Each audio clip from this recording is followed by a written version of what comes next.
Premier Boyz, yeah. Yo, me and my team is the best in the world. You and your team looking stressed in the world. Said me and my team is the best in the world. Then you and your team looking stressed in the world. Yo, me and my team getting caressed by curves, and you and your team getting arrested by the curb. Me my nigga, oh, he ain't do shit except the robbery, nigga. He gon' do 6. Come through, bitch, styled up with new kicks, penny flow ho, and I come with 2 chicks. Cause me and my team is the best in the world. Me and my team is the best in the world. Said me and my team is the best in the world. Best in the world, best in the world. Got a star on the sky, gentleman on the cup. And I know my team burns, we got sand in the cut. Ow. Premier Boyz.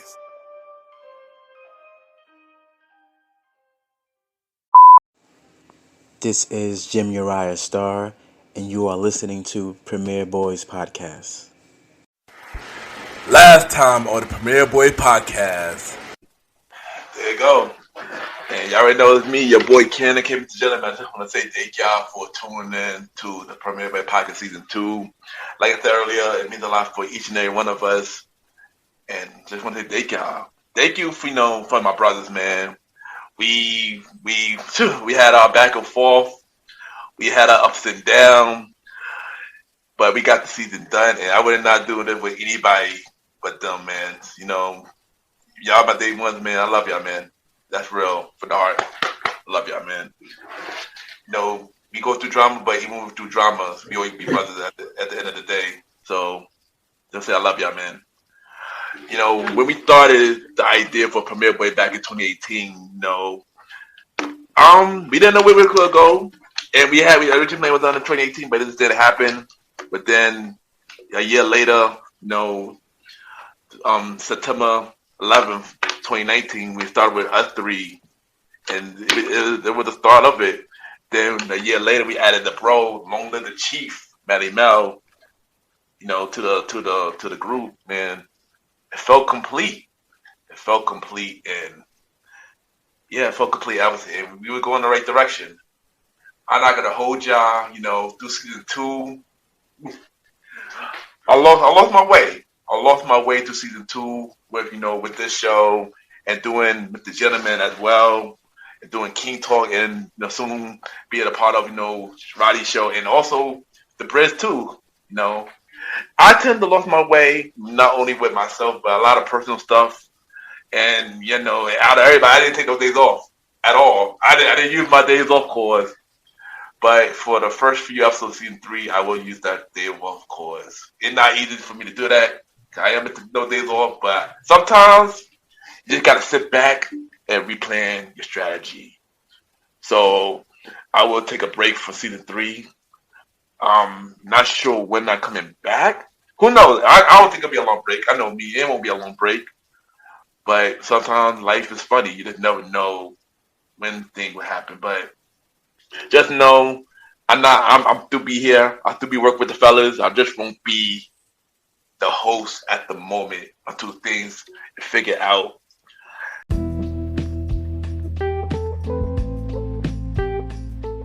Welcome to the Premier Boyz.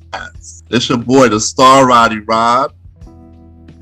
And it's your man's Aaron Sands. We are back with another one. You already know what it is. It's Premier Boyz Podcast Season 3. We are back at it again. Long live the Chief. Already know what they call me. They call me Malimal. We are back as 3, rocking, rolling, 1/4 on the 1/4, baby. Yes, and today we're discussing everything for the last year, 2022. Yes. We got different topics. Top 10 topics. Top 10 songs for the year. Also, we got a very, very special pack it up session that you don't want to miss. We are live, coming at you. So, what we're gonna do? I guess we're gonna start off, Roddy. We wanted to talk about what we've been doing this whole year. Man, so 2022 has taught me a lot, bro. Like, tell you, man. What I realized, you can't expect different behavior from different people. You just gotta roll with the punches, no? I'm hearing you. So basically my 2022 year was kind of up and down. I was dealing with a medical condition that stopped me from enjoying my life to the fullest. So a lot of times I was homebound.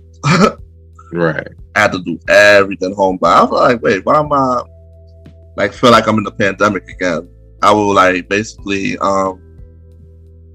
get up, go to work, come back to the crib.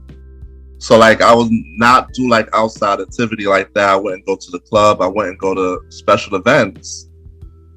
Out of the fact that I had medical reason not to go. And I tried to go out this summer. I went to Virginia and I was it was crazy because we was driving like Virginia's like 4 to 5 hours from here. So y'all know that shit was crazy.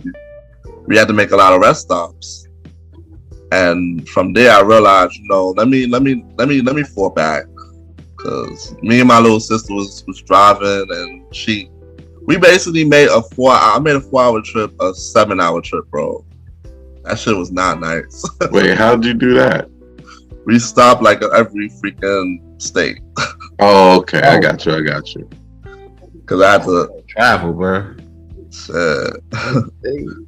So, so my 2022, had some rough points. I had a lot of problems with my supervisor, so I lost my job, He was such a dick, and he just threw me under the bus.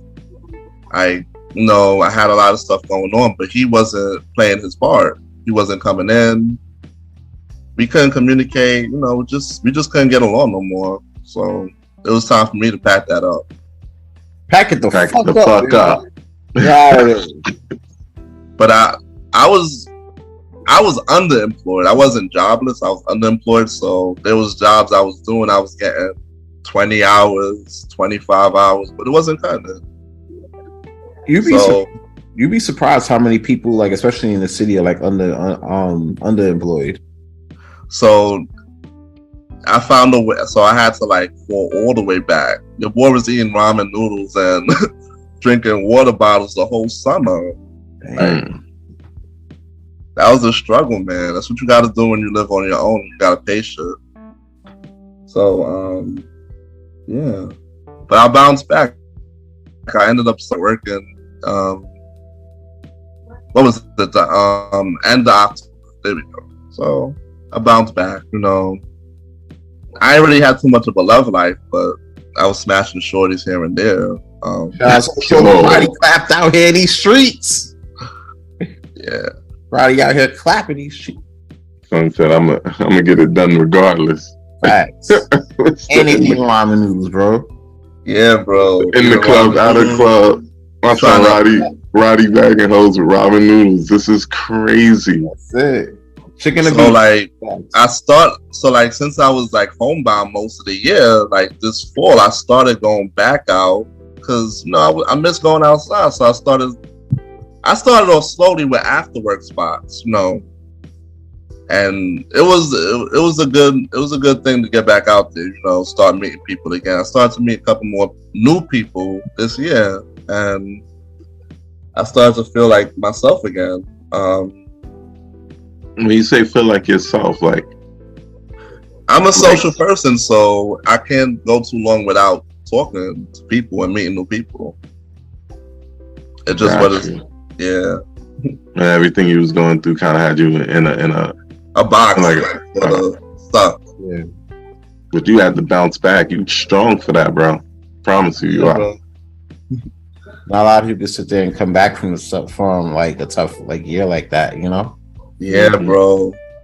And what was crazy is that everybody that I fucked with, like, I'm not even lying to y'all, close family members, a lot of girls that I had in my phone book popped up pregnant. No lie. Oh, I seen that. There's a lot of people getting clapped up out here in these streets, having these kids and shit. You know what I'm saying? Nobody hitting that red button. You know what I'm saying? That shit crazy out here in these streets. It was crazy, boy.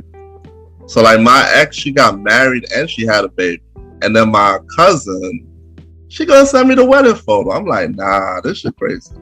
That's wild, bro. That's real op behavior. Yeah, like why would you? Why would you do? How dare you? Like I'm not already fucked up. Like I'm not already feeling some type of way. You gonna send me the freaking wedding photo, bro? Like, come on. Get it off your chest. Let them know how the fuck you feel, Roddy. Exactly. She over there looking happy and shit. You know what I'm saying? And then, like, come on now. I don't see that. I mean, P Diddy made a song called "You Gotta Move On," so I was just trying to move on, like the song says. Not a P Diddy song. What album was that? Like, Gotta Move On, Puff Daddy. You mean Diddy? You sure that was I Need a Girl too? Oh no, I wasn't thinking about I Need a Girl. I'm talking about this year. Oh, I ain't hear that Move On song though. I ain't hear that shit. Nah. That won't make it to the list later. Spoiler. Yeah, that might have to get packed up too. I'm gonna add that shit right up on there. Oh my gosh. Diddy new single. And then I realized, no, me and Mr. Gentleman, I had said some things. I had opened my big mouth and laid out some secrets, and we weren't talking for months. So me and him, I had lost a true friend. I had lost, at one point, my freaking phone was so dry. I was freaking my phone would ring and it would be like my family members, y'all. That shit would annoy me. Cause Sands and Mally know exactly how they act. That's crazy. I mean, and you know what's the wild part about it is that we covered this extensively on King Talk, which you see every Friday, all streaming platforms. Make sure y'all check that. Yeah, especially after this. Keep plug. You know what I'm saying? It's a King plug. After you listen to this season premiere, go back, listen to last week's episode, and look out for this week's. We covered this a lot extensively. I covered an episode with you and me, and then me and Ken regarding this issue and everything like that. And I always ask, like, if there's one thing you would have learned differently, you know what I'm saying, that from that situation. And in a way, it's like both of y'all said, like, how y'all handled it. You know what I'm saying? Like, especially with your case, it's like how you kind of handled the situation. And you would have handled it differently if the time happened again. And what I'm noticing here as well is that, all right, there's three of us, and there's one person that's not here. You know what I'm saying?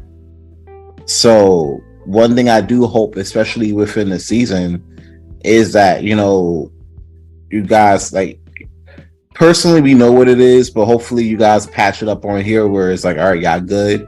And then, we'll be able to be the foursome that, we all know and love out here, in these streets. The foursome is coming back. This year. Always 1/4. 1/4 for the 1/4. Yeah. So this year I definitely did a lot. I had to curb a lot of bad habits. I definitely made a 180. I can't say more than 180 because do anything else, people want to say you fake. Yeah, I definitely seen a 180 change in my demeanor this year, and as I grow and get better, just want to present the best version of myself going into this new 2023 year. That's my recap. That's personal growth right there. That's real. Yeah. That's self-awareness. All that's real, bro. Listen, self-awareness, they said self-awareness is sexy during 2022. And I feel like that trend is definitely going to continue in 2023. As we were getting older, we start to know like who we are and everything like that. So how was your year's King Talk Sands? What did you learn? It was pretty productive, to say the least. You know what I'm saying? Like, it was pretty productive. Career-wise, I'm actually in the space. I went from working to being the guy to being the guy, but not getting paid to be the guy, and to actually being the guy and actually having to do shit and, lead a team to success. And I can tell you right now, that shit is hard as fuck. But I'm taking it in stride, trying to keep things balanced and everything like that. Relationship wise, me and Bae still going strong. We're still hanging in there. Black love, black men don't cheat, you know what I'm saying, in any circumstances. I'm Moroccan. Huh? So I'm Moroccan. You say you're Moroccan. I would say, like, yo, listen, I'm a man, a guy. Like, I don't But nah, you know what I'm saying? So like we getting like the wedding and stuff ready and everything like that. So I'm happy those things I'm real happy like that's in motion at this point, you know what I'm saying? So I'm in good spirits about that. This year was mainly about finding peace within myself rather than a location. And I've grown to find that, and I'm real happy about that growth. I'm towards the end of the year, I'm handling a lot of stuff with love. I'm trying to lead with love this year. All right. You know what I'm saying? I'm trying to lead with love. I'm trying to lead with patience. Didn't really do that at the top of the year. Trying to start this year with that vibe. So fingers crossed. You might see a kinder me on this podcast. I doubt it, but you know what I'm saying? We'll see. I don't think it's gonna happen though, but it is what it is. King Talk #1 for like half the fucking year. You know what I'm saying? Or if not #1, at least in the damn conversation of top 5. So that's a whole big thing. Just dropped an episode last Friday and we back weekly again. The goal is to stay consistent and continue to do what I have to do. One of the things that got me down really was other podcasters putting up like their accomplishments, and I'm seeing them do a lot of good big things, talking about they hit in like 16 different countries, and I got like I got views, but my views ain't hitting like those views, and I want to get to that point. So that's what the Florida 2023 is looking like. Trying to get the studio ready for that too, so I can have guests. It's gonna be fire. Can't wait. It's definitely a building process. That's what you're talking about, growth there. Like you never want to get caught looking where you're trying to go rather than being where you actually are. So like you always respect the ground, always respect the hustle and the building process of building the audience and getting these words across to these people. So how was your 2022, Mally? What did it teach you? My 2022 taught me that while my strongest asset is patience, it isn't always the best idea to let people test it. This year from top to bottom has been a cavalcade of, it's been like a roller coaster. Like if I really sat here and explained to you how my year went, you'd think it was a TV show. But like, it's crazy. Can't even give us a summary. Like, okay. Moved into a really shitty run room after a bad breakup last year.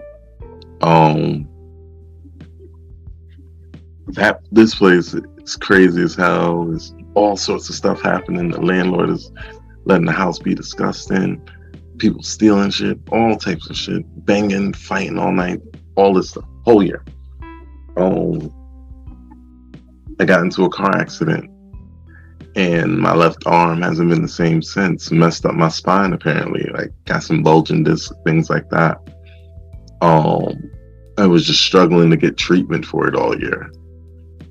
I started taking better care of myself, my health, because I was chasing money as much as I could, but like my health and my problems just prevented me from doing so much. It wasn't just. So we got you with that one, Yeah. Like I learned my blood pressure been off the charts for all year. It's like, yo, what is going on? This year has been like crazy. So like, that's the other thing it told me. You got to take care of your body. Like you got to make sure, even if you're doing good, you got to always be double checking. You got to go to them doctor visits and just double check, because you could be doing good. Because I eat relatively well, I stay relatively active, but stuff be happening in different places. It's just crazy. Like I eventually found out that my whole living situation was a scam. Oh shit. crazy, bro. Fucking New York for you, man. Let me tell you.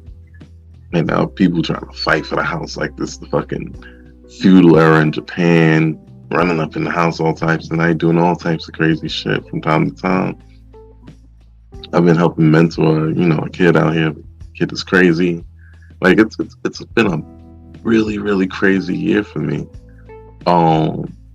But it also taught me one thing, that the people who are going to be there for you, like the people who really care about you, like you as a person, you could expose it all to them and they will be right there for you. So this year I really low-key think I met my best friend, for real.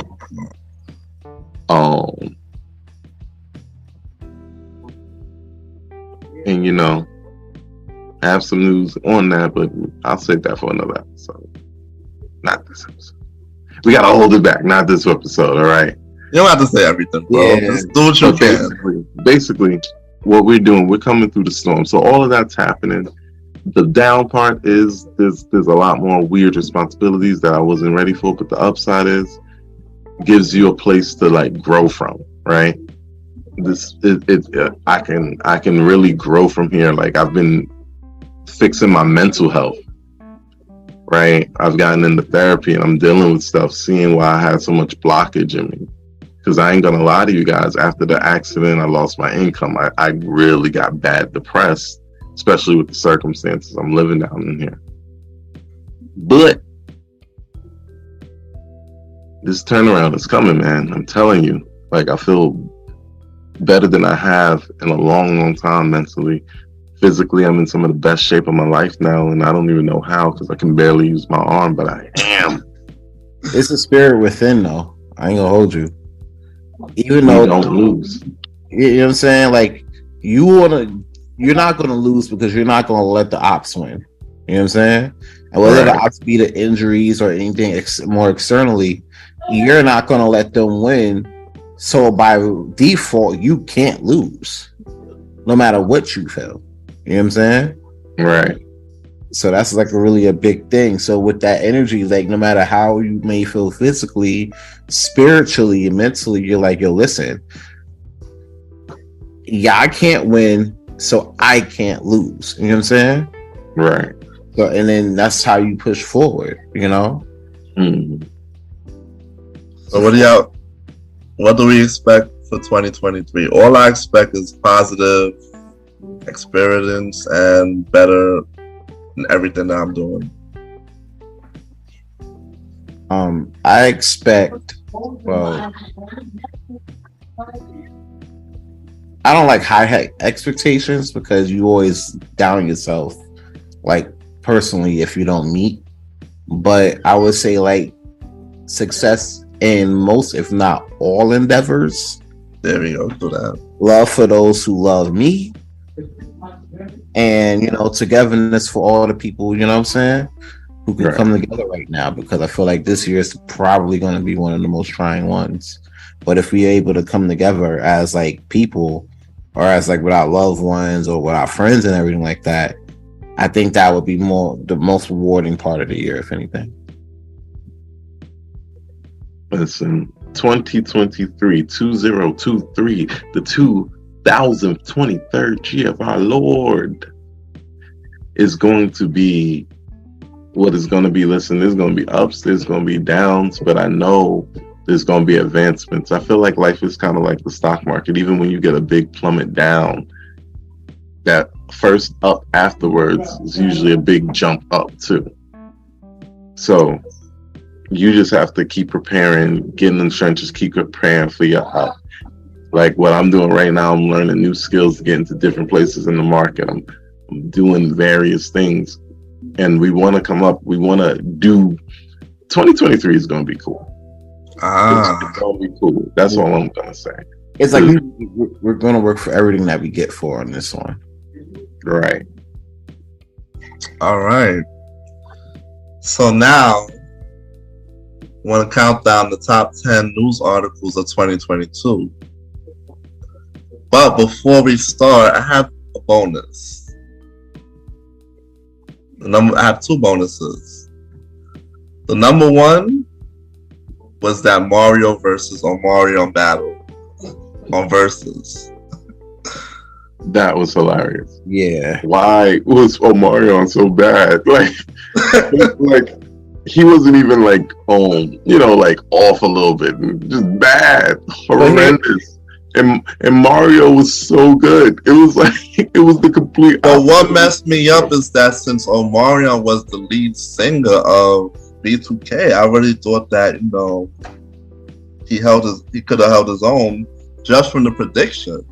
Just from before I seen that would have told you, like, bro, if that's the best B2K had to offer, because that's your lead singer.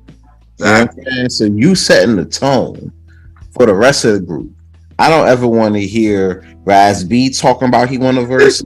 I'm glad. I want to hear J Book talking about he won a verses. J Book. I don't want Fizz, like, Lil Fizz, show his booty hole and all that shit.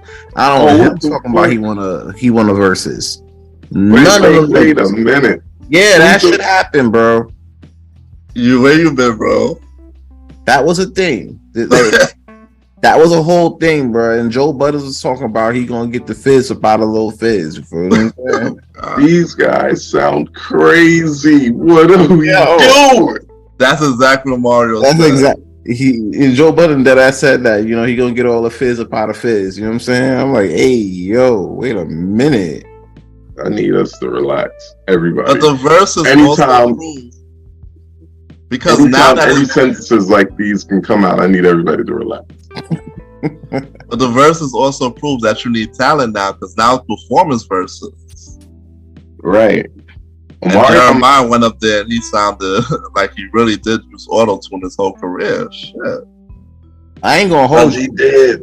I ain't gonna hold you though. That made me question the whole state of R&B this year. It really did. It made me question the whole state of R&B. I'm like, yo, it ain't dead, but that shit was definitely on life support, especially that night. Oh my god! How it was like 6 R&B singers on that stage, and only one of them could sing. It was crazy. Everybody was there for the check. I'm convinced. It was like Dipset. Everybody was there for the check. Everybody was there for the check, bro. Not this nigga Freaky Zeke. Yo, hold on. Lie of the year goes to this nigga Freaky Zeke. He was like, yo, you ain't got no love songs? And I'm like, wait, what? Like, man, these niggas got love songs too, bro. Like, and did like this. It's like, that's your man's. And then Ray J over here. The pre-show was a chain in the air, and I caught it like this. Yeah, I can't. Y'all, the pre-show was more of a hot mess. Yo, that was one of the things about that pre-show. Ray J was sitting there singing for his whole life with his kid in his arm, missing. Thinking of it like a cheat code in the game or shit. If that was singing for his life, that nigga died. Like I said, yo, give me a kid real quick. You got, you know what I'm saying? You about to be an orphan. You halfway to being an orphan on this shit. Yeah, mad because Sammy and freaking Bobby Bounce, freaking singing his song over and over. Like, come on, bro. They was sounding better than you. Listen, nobody heard from Sammy in like 10 years. He needed this. All right, you gotta let him have it. You know they're trying to have a group RSVP. Oh no, I got a section for them too. They're gonna be in my pack it up list. Like, B.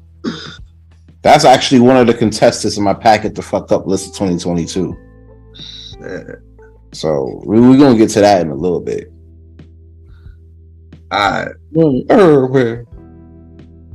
So the next bonus, which is not really too big news according to y'all, was when Puff Daddy dressed up as a Joker. He had the #1 song on the radio with his son King Combs, and the conflict with the new baby with the Young Miami thing last week. Yeah, that shit was crazy. He had a fun year too, didn't he? And he had a whole kid this year too. He had a decent year. He had a very fun year. Yeah, that nigga was all over the news. Listen, there's one way to stay relevant though. That whole Joker shit, like I don't know why you thought that was like top news though. Yeah, like you didn't say any of this other stuff. You really were only saying like nigga was Joker. That's you put that in like the number 3 spot. Like it's fire, bro. That's like number 6 topic right there. I'm like, bro, what you got it over? And then it's like, well, we got it over the Megan Tory shit. I'm like, nah. Definitely was more important. What the fuck? Like, the joke. Nah, we didn't know. Nah, because it's like he really pulled that shit off, and then he was fighting with the guy the guy who played 2-Bit. It's crazy. Yeah, he pulled up on him like it was real life, bro. Like, did he have to tell him? You would have thought that they was acting in real time. Yo, he told him to get up out of his face before he pulled out the butt plugs on him. But still, before you do what? Before he pulled out the butt plugs on him. Yeah, security. I didn't. No. Nah, bro. That's not you hear the story from a security guard? We leaving these sentences in 2023. I need that to be done. No more. But y'all know that him and his son made number 1 for the Billboard charts for their songs. That shit was kind of crazy too. Oh no, that's in my packet the fuck up section too. We'll talk about that. Can't Stop, Won't Stop was definitely streaming on TikTok a lot. Can't Stop, Won't Stop. I'm gonna need y'all to stop having favorite songs because TikTok told y'all to. I refuse. They come with dances. I just saw you bust one of those shits out. What you mean? Yeah. Like, I wouldn't try to stop liking songs because TikTok told y'all. Like, nah. Have them shits will be good past the second verse. Actually, I think you're right because they had me listening to an R. Kelly song this whole summer. What? Damn, bro, I thought you was off that.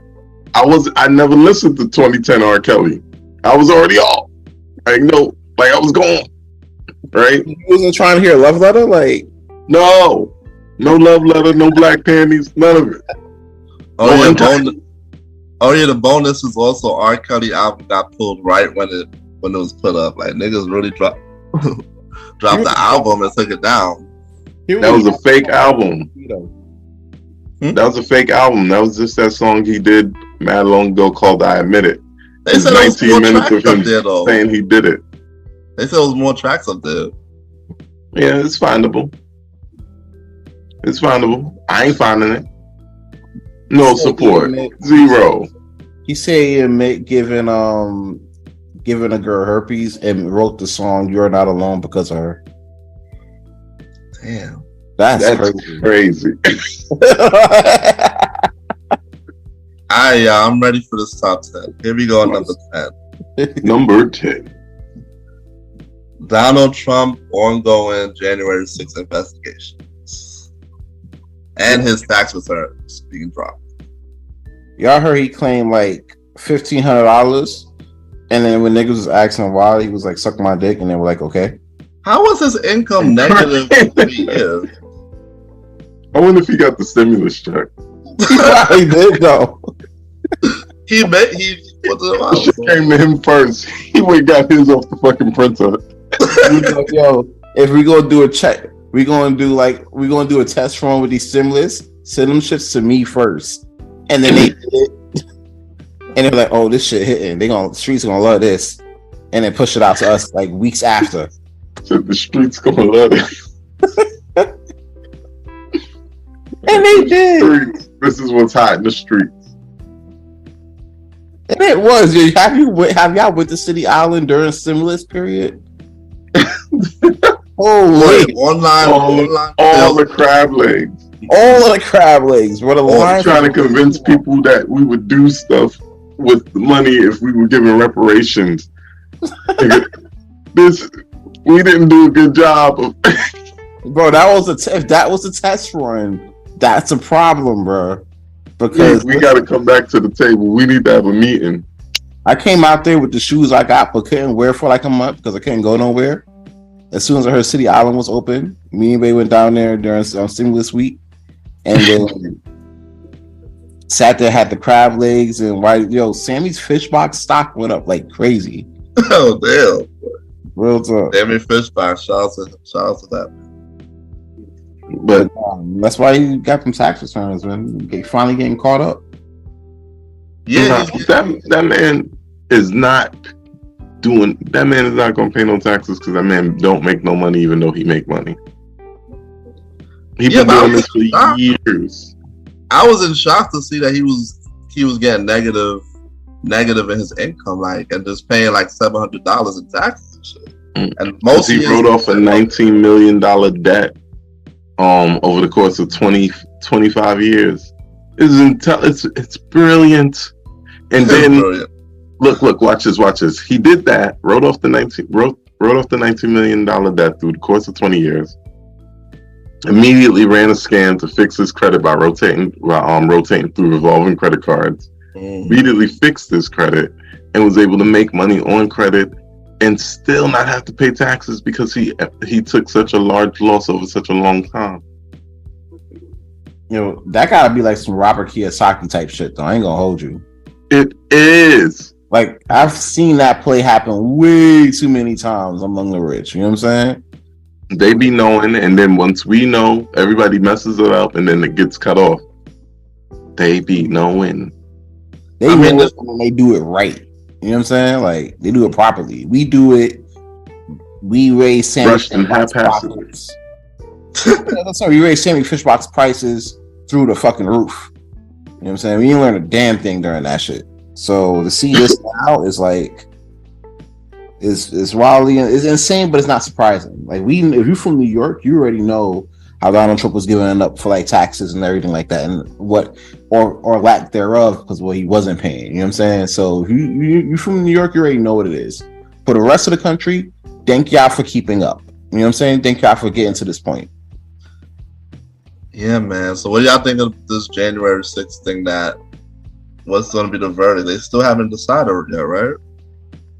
Well, they said that they referring it to the Justice Department to see if they want to press like formal charges.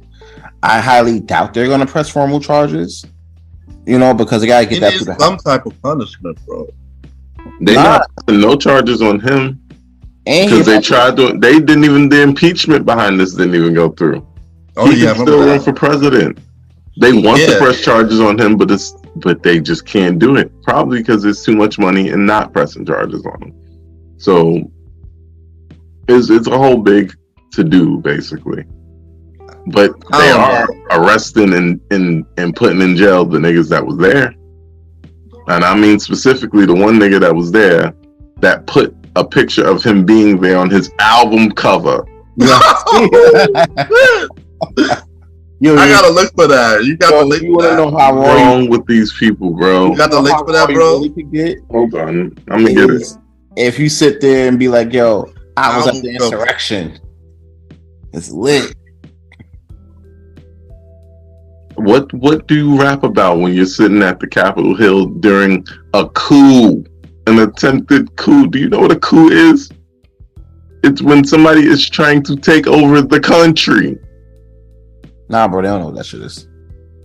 He obviously didn't. He gonna sit there and pose for. Now he in jail. You big stupid. Big stupid. He was like, listen, bro, give me about 15 clicks on SoundCloud real quick on a low end. I'm crying. Hold on, let me look this up real quick. Rapper, Capitol riots. Should I go to the next? Make sure y'all like, share, and subscribe on this podcast, bro. This is the first episode of season 3 out here. Subscribe to us. We're on all platforms. Let's go. Exactly. We are back on Spotify. We get it, boy.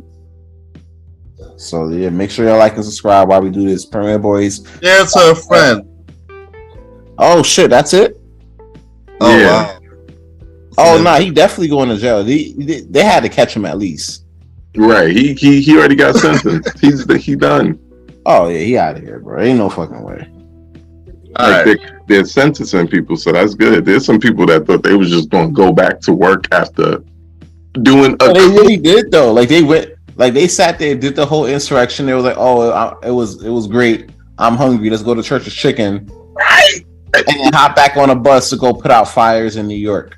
Right. It was like 4 people died, and they just like, yeah, you know, it was a crazy weekend. Speaking kicked the government and sitting on people's shit. We did that. Yo, they dead took a shit in the house though. Oh, They damn. did. They What? dead ass took a whole shit. Y'all wildin'. They were wild and they was taking shit, like It was a whole bunch putting of their hands all over shit. And like- you know what's crazy? The people that was there that they were looking for was really only like 30 to 50 feet away.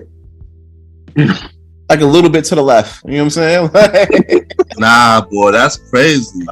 a little to the left. You know what I'm saying? Like next room down. To the left, wow. Yeah. Next door down to your right. You know what I'm saying? That's where they at.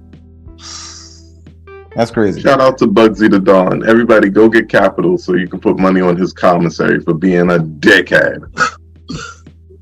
I won't put all of like one.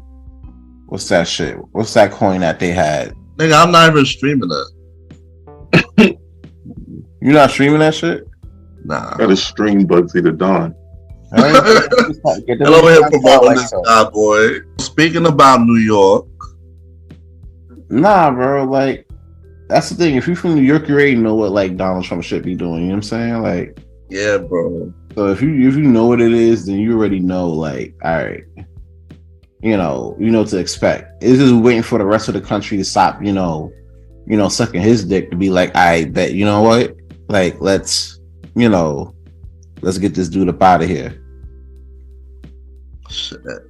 So coming in at number 9, everything having to do with New York this year. The refugees getting dropped off at Port Authority, and the craziness of the subway crime, the craziness of you not being safe walking into that train. That's On that platform, and how they had to increase NYPD presence on the platform, especially. It's crazy.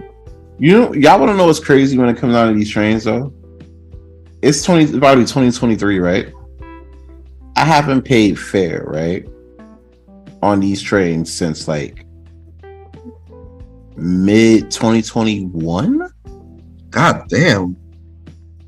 Like mid 2021. I like, except for if it's like Metro North when I come in from like, from my town and everything like that. Like I'll pay fair for that. That's fair. You know what I'm saying? You get seats. You almost always get a seat. You know what I'm saying? Like you lit. But for the trains, fuck that shit. I've been hopping that shit consecutively since 2021. You know what I'm saying? So it is what it is. What do you think about the homeless spewing into everything though? You're gonna have more homeless spewing into everything, especially when you have the rent being like $3,000 for a studio. It's just gonna look like LA out here. Blockheads is closing. You can't turn up. Can't get no smooth drinks. You gotta go to BBQs now. Nobody want to go to BBQs because that shit hood is fuck. You know what I'm saying? So, and they're dropping the Chick-fil-A in the hood. Well, listen, we already got like 3 or 4 Chick-fil-A's in the city, so I'm alright with that. You can drop one in East New York. It would be alright.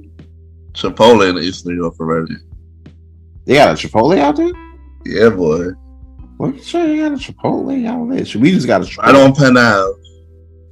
You know what's crazy? We just got a Chipotle out here. We ain't had no Chipotle for a little. Since I've been up here, we never had a Chipotle. And then they built one up, I think, like last summer. And then they got like wild popular. At first, like the first summer, the first month they got there, they didn't really have much of anything because they were like new. So I was like, nah, I'm not ordering from them. They ain't got shit. But now they have a whole bunch of stuff, so it's gonna be fire. All right, so I got a lot of things to say. For the subway thing, is it's really hard because it's like you want to ride the train. I still ride the train from Brooklyn to Manhattan, so I still have to ride that shit every day. And it's like you got to stay alert. You don't want to fall asleep. You don't want to look suspicious. You got to go in there with a B-mug face, so niggas won't take you as a target, And you hear about these stabbings and these people getting pushed, and even the conductors and the freaking workers are getting it, bro. Nobody's safe. Yo, there's one thing I'll never forget, and I know this wasn't like this year, but there's one thing I never forget. This probably was a skit or whatever, but it's fair because stuff like this usually happens like during like train rides and shit like that. So I was watching one of the videos, and this guy was cleaning the train station, and basically what happened was you got this homeless dude. He's like kind of just like fucking shit up and everything like that. He sees the mop bucket. He's like, "Yo, I gotta go take a shit." You know what I'm saying? And dude's like, "Nah, yo, come on, go take a shit." My mop bucket. He pushes him to the side. And then next thing you know, he just out there just taking a whole shit in the bucket, in his mop bucket. So now dude mad because he gotta clean the train station, like, and he gotta clean that shit out, like, and it was wild rough. And I shit you not, you got people that's not from the city and they look at shit like that and they look at actual videos that do be going on out there. It's like, nah, they don't want to take the train. They look at that shit like a whole Law and Order episode. Bro, that whole I think earlier this year was when the guy came into the subway and bombed the shit. Like April or March, right? March when they bought it? No, when the guy came into the subway and bombed the whole thing, and it was big on the news, and he was arrested for terrorism. That had to be like in May. Yeah. So when that happened, a lot of people were suspicious about taking the train entirely. And then, of course, with the subway stabbings and shootings, I don't blame them. It was March, he said. So yeah, I don't blame them. There's people I know who don't take MTA at all. Like they Uber everywhere or they get a ride. I don't blame them, but since my employment is in the city, I gotta do what I gotta do. Well, no, that's a fact though.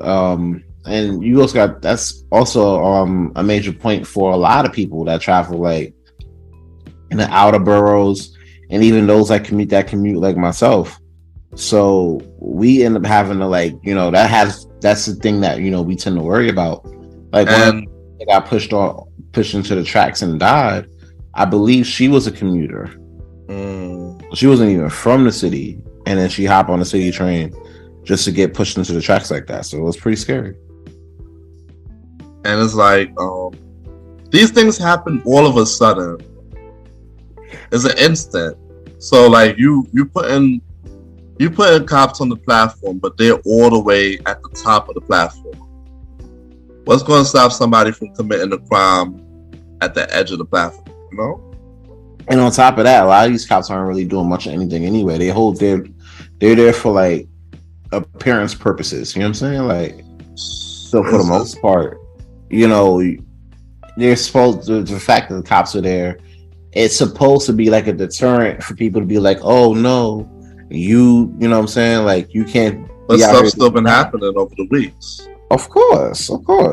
Crime ain't gonna stop because they just put cops there. You know what I'm saying? Like it's a whole different thing. Because things can happen in between the train route. Between the train going between stations. Remember, a lot of express trains, you're on the express for like a good couple minutes between stops. So things always happen there. And that's how that guy who bombed the train in Brooklyn was able to do it, because it was an express end train coming into 36th Street. So that's like a good couple minutes between Atlanta and Barclays and 36. Yeah, that's like about a good 10-15 minutes. Yeah. But the refugees and the homeless situation in New York right now is pretty crazy. Yo, they're starting not to find space for them. I thought I was hearing that hotels and motels that's underused is gonna be shelters. Yeah, and that was the thing. Like, underused hotels are gonna be like shelters. They had open spaces out. They were trying to do like an open space situation close to Orchard Park over in the Bronx. Yeah, but I think they kind of overruled that, and now they're going another route with it. But yeah, it's tough now because New York was like, "Hey, we'll go sit there and we'll sit there and we'll put, we'll have room for these migrants." But I don't think Eric Adams realized is that how many migrants you were bringing in. Because it was busloads of people they dropped off here. That's what I'm saying. And not only that, we're dealing with people from outside. We're dealing with the actual people who's homeless in New York City already, who's living in the trains, who's living outside of the street and train stations and one place is underneath stuff and outside in the street in general. So that you walk through Manhattan, you see people in boxes everywhere. That's true. That's definitely true. So now, especially if they can't find a place, if the migrants can't find a place to, find life here, what I'm saying? It's going to be real tough for them. That homeless rate is going to skyrocket. It's going to look like LA out here. Where you have like neighborhoods. And I feel it walking outside every day already. Mm-hmm. I have to say no to a lot of people when I walk past them.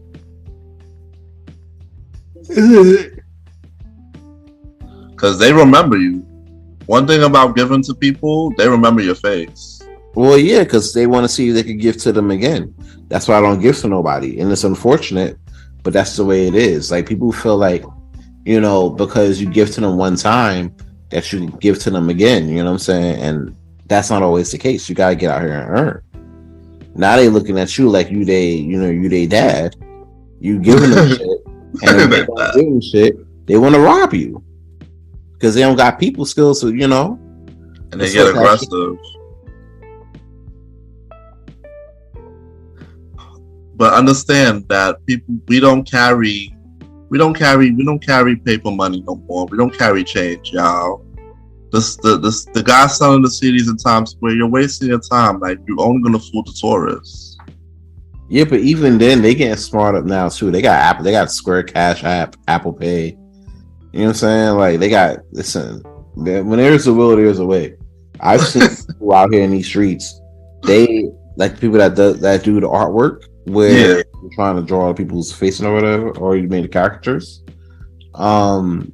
They started, some of them, not all of them, are taking Apple Pay. They got the whole Square Cash scanner. You pop that in there real quick, or you swipe your card and you good to go. Well, one thing the pandemic has did for technology is 2022, 2023 now, everybody's taking card. Almost everybody has a card reader. You just tap the card and go. Yeah. That wasn't the case a few years ago. And I like that. Like, me personally, like, I'm like a firm believer of like Apple Pay. Like, I don't pull out my card for really much of anything. You know what I'm saying? Like, if I'm at restaurants, like this past week or two, I was at Brooklyn Chop House. Shout out to those people, fine people out there. I gotta go. I was actually, it was real good. The prices, don't get startled by the prices, because the portions are a lot. Oh, weird. Yeah, the portions are a lot. Like, me and Bae, we end up getting the filet mignon beef broccoli, right? Yeah. With like the pork fried rice for two. Bro, it was mad rice in there. You know what I'm saying? And the portions for the pork, not the pork, the beef and broccoli, is like real sizable. So you bring you a little bag out there. I dropped like about 4 up in Brooklyn Chop House between me and Bae. So alright, so Premier fam, don't get scared away from the prices from Brooklyn Chop. Definitely visit. Yeah, they got locations. Alright. So now we're going into number 8. Number 8 is the Shanquella Robinson story, the girl who got beat up in Mexico. Oh man, I covered this during the first half of King Talk season 3, and one of the biggest things I was thinking about when it came down to that was one of the biggest things that came down to it was the fact of the whole friend situation, where the quote unquote friend dynamic was lacking. You know what I'm saying? Like, I'm always going to speak on this. When you travel, right, make sure you have a crew with you that's willing to sit there and have your back when shit goes a little bit left. You know what I'm saying? Because it could go a lot left or a little bit left. These things like this happen. But make sure you have a crew with you that's there for you. Because if not, you get ladies like this, You get people like, you know, that was in that circle that honestly really needs to get, you know, caught up and held to the full extent of Mexican law, you know? And the fucked up thing about it now with the update, they're gonna get tried in Mexico, so they all gotta freaking bring their ass back down there. Exactly. The girl's dead, she's buried and everything. They all gotta bring their ass back down there, bro. And trials be taking forever these days. Like, you be freaking hearing about trial 2-3 years later. Yeah, and that's the thing. So they had a guy down there that was trying to figure it out, and he said that they were locked. That they actually got the girl and they were bringing her back, but then come to find out that wasn't true. So it's real hard to get like real accurate news from those outlets, you know, for the most part. Yeah. So like, I can't really speak on what's actually going on with like the actual case, because the outlets that was giving out that information is kind of a bit sketchy. But at the same time, I do hope that her family does get justice, because honestly, that was senseless. It was senseless, and it looks like it just came off as, you know, hate. Now, granted, I know there was a situation where out in Charlotte, they were coming after her because she set up one of their friends' brothers or whatever like that. But I'm like, listen, stuff like that, you could have handled, you know what I'm saying? Like, you gotta understand what's worth it or not. You know what I'm saying? But was it more about because she was sponsoring the trip and she had bread and they wanted to steal her money too? That's what I was hearing. Well, she had bread because she had her own business out in Charlotte. She had her own hair salon out there. So she was getting bread from that. My thing is, if you're going to line somebody up, you can line them up in your hometown and then be none the wiser, because, you know, you figure it out. You know, you're doing it locally, and, you know, if you're having somebody else that's doing it, you know what I'm saying, it's easier for it not to get traced back to you than it is in Mexico. You know what I'm saying? Yeah. Because apparently in Mexico, granted, if you have the money, you could cover some shit up. The problem is, I don't think they had enough money to do that shit. You know what I'm saying? Especially when you got the family asking questions. Yeah. So I think that's really the hardest part about that. Families like really asking questions like that, going hard, riding for, you know, their daughter as they should. And, you know, next thing you know, you look up and then you have, you know, what you have here. So yeah, we still saying some justice for Tranquilla until she receives it. Tranquilla, definitely. Rest in peace, man. She didn't deserve to go out like that. Exactly. If y'all wanted to shoot the 5, you could just shoot the 5. You know, but it's like the same thing I was talking about, like with on King's Talk with Kanika, shorty who went to the kickback out in Chicago. It was the same thing like that. Like, they had, you know, saying you hanging around people, you think they fuck with you, but they don't really fuck with you like that. You know what I'm saying? So you really got to watch who you hang around. Damn, so going down the list, we got number 7. And I don't know where, the Chief, he's coming back, I hope. Tory Lanez versus the Megan Thee Stallion. For once and for all, we can close the book on this. We've been talking about it for a long time on this show, on your show. Shit. Bro, I'm just glad. Like, here's the thing, you know, and I could talk, like, I could get in like some detail about it here. I got into a major detail about it in King Talk this past episode. But getting back into it, you know, I'm really just glad like this whole situation is like behind us. One thing I will say is, even though the verdict is the verdict, one thing I feel like I could say with certainty here is that we'll never really know what the fuck happened. Like, if you were looking at the verdict as if, oh, did Tory shoot Meg, you're not gonna find that here. You know what I'm saying? Because a lot of the story behind it is like real shaky. You know, maybe the gun was on him. You know, he shot the gun, but the residue was inconclusive. DNA was inconclusive. Residue was on Tory and Kelsey. They say a woman shot the gun, but there's only 2 women in the car, and unless she Meg cheddar bobbed herself, there's only one other woman in the car. So it's like, and then Kelsey didn't want to incriminate herself. It's a whole bunch of shit. I mean, that case, we got Mally back, by the way. That case is loopy. But he did make that jail phone call, explicitly apologizing, for his actions that night with Kelsey.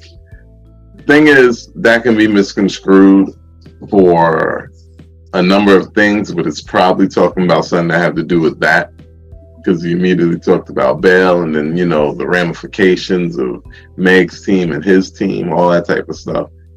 So my thing with that whole case, you know what it brought out? It brought out that whole gender war thing real bad. Because you can't, and this is a problem. What happened here is that a lot of people, anybody who wasn't in the gender war bias, could look at this case and say, oh, there's a lot of holes. Mad stuff not adding up. I wouldn't immediately say this guy is guilty. Is that a fair statement? Is once you get all the details, like now, it came out, you know what? It's too hairy for me to even fight that for real. You know what? It is what it is. The justice system decided that.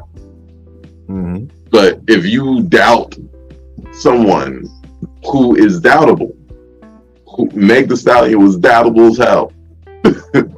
Facts. And then all the information that came out would make you doubt her more. If me doubting Meg Thee Stallion does not mean I hate Meg Thee Stallion or I hate black women as an extension thereof. It means that I don't trust everybody that screams this or that, especially when the circumstances are not like cut and dry on a camera or something like that. I got a question. Do y'all know if Tory Lanez getting bail?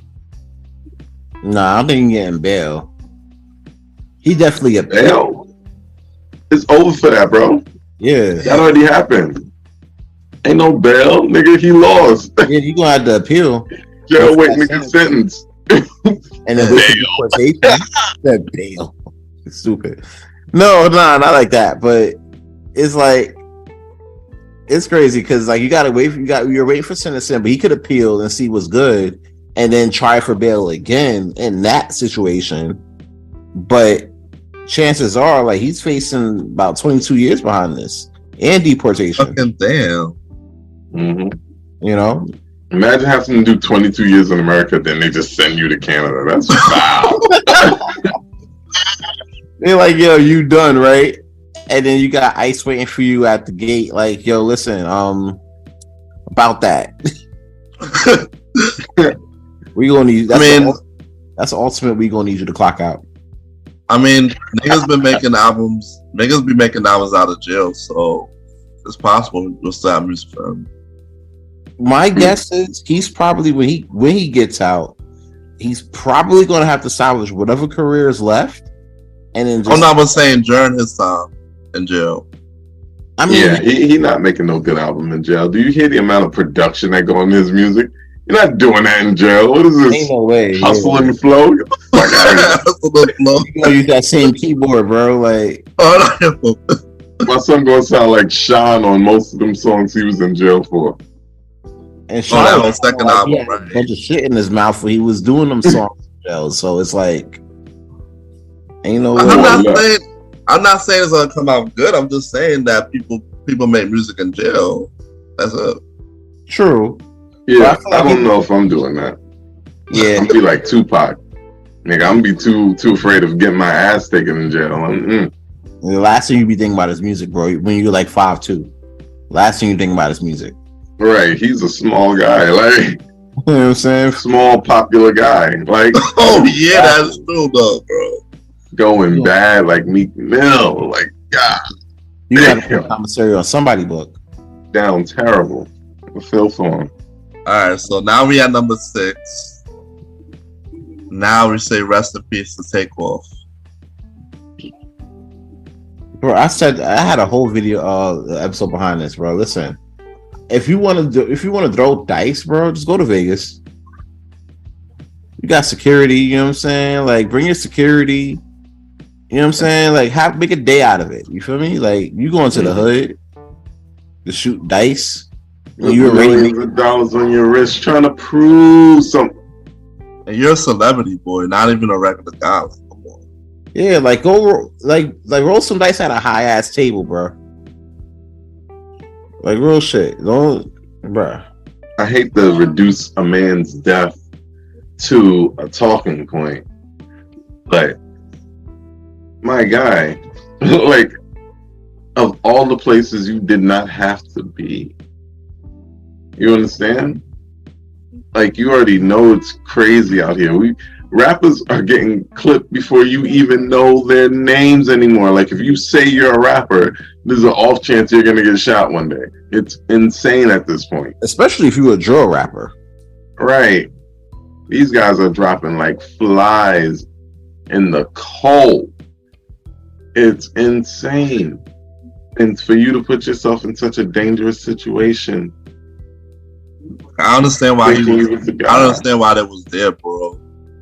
Yo, rappers dying and COVID numbers are the only comparison. Right.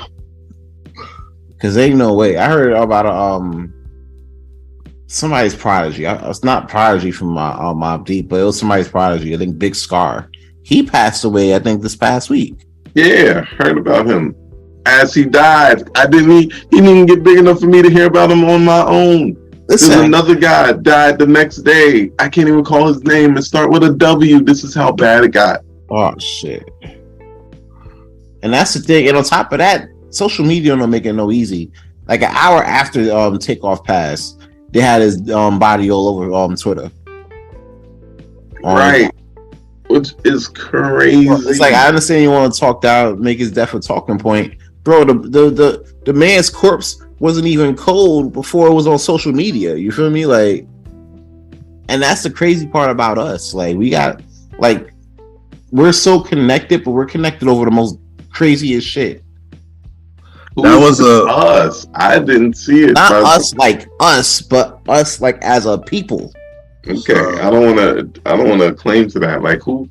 Like as a majority of our people, yeah.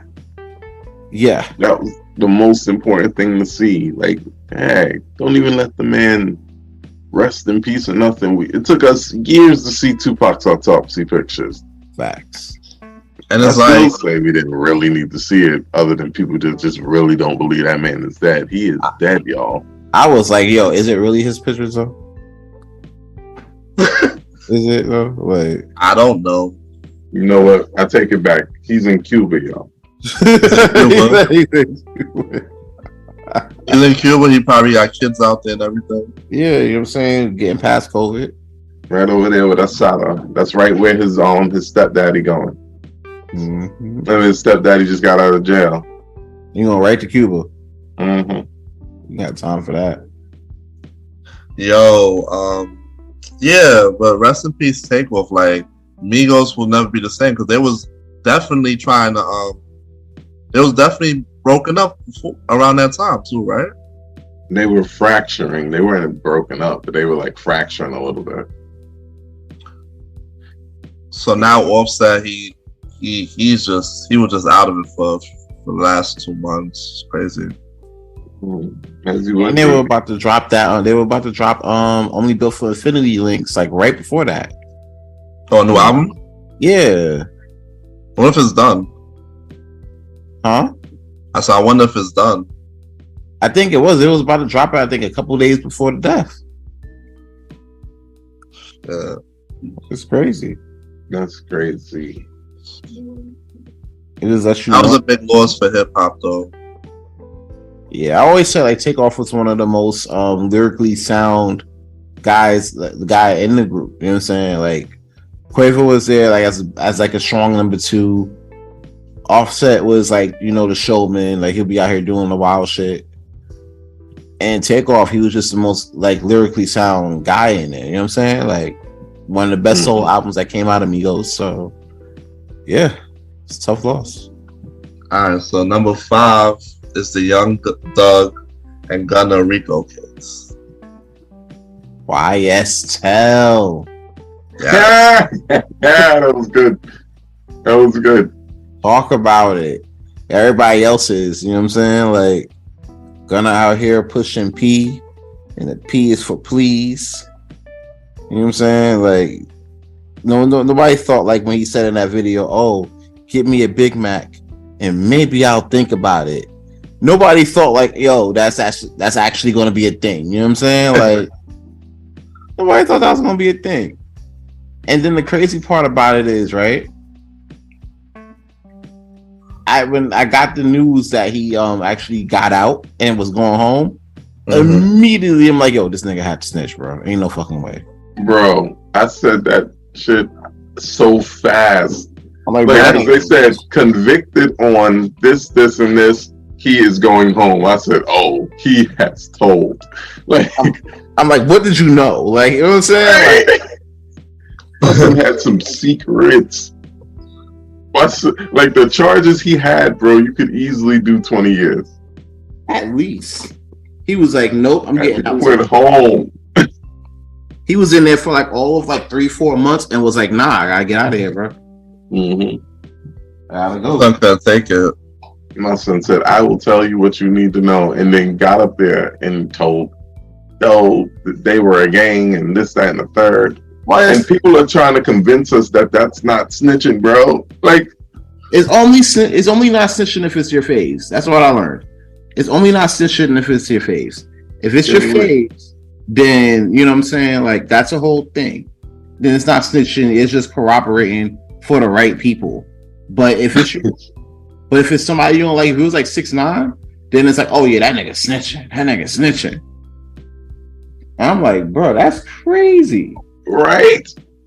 I'm like, nah, y'all cannot. Nah, if 6ix9ine was snitching, then Gunna definitely snitching. He probably because you know what, we got the tape, we saw him, and he was talking about like, oh, YSL must end. YSL as a gang must end, and not only it's not just him saying this. Next thing you know, you got like 7-8 other co-defendants saying the same shit. Oh, YSL must end. You know what I'm saying? Like prayer sign, prayer hands. You know what I'm saying? YSL's a gang, we must stop. You know what I'm saying? Like, and then Young Thug's lawyer is looking at it and he's trying to like patch up everything. You know what I'm saying? Like, oh, like, all right, we wasn't here because we had this, you know, had a whole setup there. Everything was looking good. Where the lawyer patched up a couple of pieces of the testimony. Only for the prosecutor to be like, oh, that's fine. We got 3 co-defendants that's willing to talk about it on the trial. Like every day somebody's like pleading out. Yeah, bro. Still was crazy. You know what it looked like though? They got 2 guys that finally did not take a plea. They're gonna try to fight it. The judge was shocked that they're gonna try to fight it. So if the judge is already shocked, they're gonna throw the whole entire building at these niggas. And they're people who have been charged with taking the fall for all of this. Bro, I saw that. I think I saw that today. There was a guy. He had like a mask half on his face. Yeah. And basically, he was like, "Yo, listen, we'll give you 15 years probation. You go home today. If you get on stand, you say with your prayer hands up, saying, YSL's a gang, we must end." You know what I'm saying? Like, if you get 15 years probation, you go home today. You'll be home right before the new year. But if you take the shit to trial and you lose, you get 50 years. You'll never go home. That's it. You'll be home after your life ends. You'll be up in the upper room. You'll be in your final home. You'll be in the home with your father. Nigga, that's if you make it. You know what I'm saying? Like, but no, that's so fast. You tell him if you saying YSL must end, or you doing 50 years. That man took off his mask and started laughing and took the shit to trial. That's crazy. I'm like, okay. Like, we can move on, man. Yeah, this section must end. It is a gang. Good luck with them guys. So we had number 4. Kyrie Irving suspension. Ooh, that was a tough one. That didn't make no damn sense. Mm-hmm. That was unnecessary at high levels, but you know, Honestly, if I say what I want to say, we might never make it back on Spotify. Yo, we trying too. Like that's the crazy part. We really trying to get back on Spotify. It's gonna be tough, man, but we gonna do it. We getting back. But fuck it, let's run it up. Let's run it up. He said, let's run it up. Listen, all he did was post a book that's already on Amazon. That book is currently making a Jewish man money. That's why they won't take it off Amazon. Facts. But when the idea was thought that a black man could make money after posting something like that, it's crazy. Tell me, what we not seeing? Like we're all seeing the same thing. Confirmation bias. It's no. Posted a book. Okay, you don't believe the contents of the book or whatever. You don't believe. First of all, this is a thing of beliefs. He can believe what he wants to believe. Exactly. You don't get penalized for that. Right. Here's the thing. I stopped a long time ago wanting all the racists to go away and believe what you want to believe. Just stay the fuck away from me or I'll kill you. You know, something like that. We never gonna make it back on Spotify. Dang. You say okay. Nah, we gonna have to be on. We have to just hold down good pods for like all season. We gotta reposition for that for like season 4. Good pods to take everything. Yeah, they'll take everything and give us a crown. I love it. But nah, continue. What I'm saying, like, so we suspended him for what? Not immediately renouncing, repudiating, and basically saying fuck him to the people who has beliefs that share the belief that he is amongst the original tribe of Jew, i.e. the original Jewish people. Made no sense to me, bro. It's an overreach. It's stepping on people's civil liberties. He can believe what he wants to believe. Jewish erasure. Did he erase a Jewish person? Did he take a pencil out and erase a Jewish person by believing that? No. You want to believe what you're the Ashkenazi Jews. He's saying he's the Jew of the Jews. You don't even have to be in query or conflict. You already know you're the Ashkenazi Jews. It comes up on paperwork. Am I lying? Yeah, nah. You can look this shit up. I said this when I reviewed this. I'm like, listen, you can look this shit up. And it's right. Now, granted, there's some thoughts in there that went a little crazy, like when it was talking about Hitler and everything like that. Granted, yeah, that part was crazy. But if you boil down the facts are the facts. Right.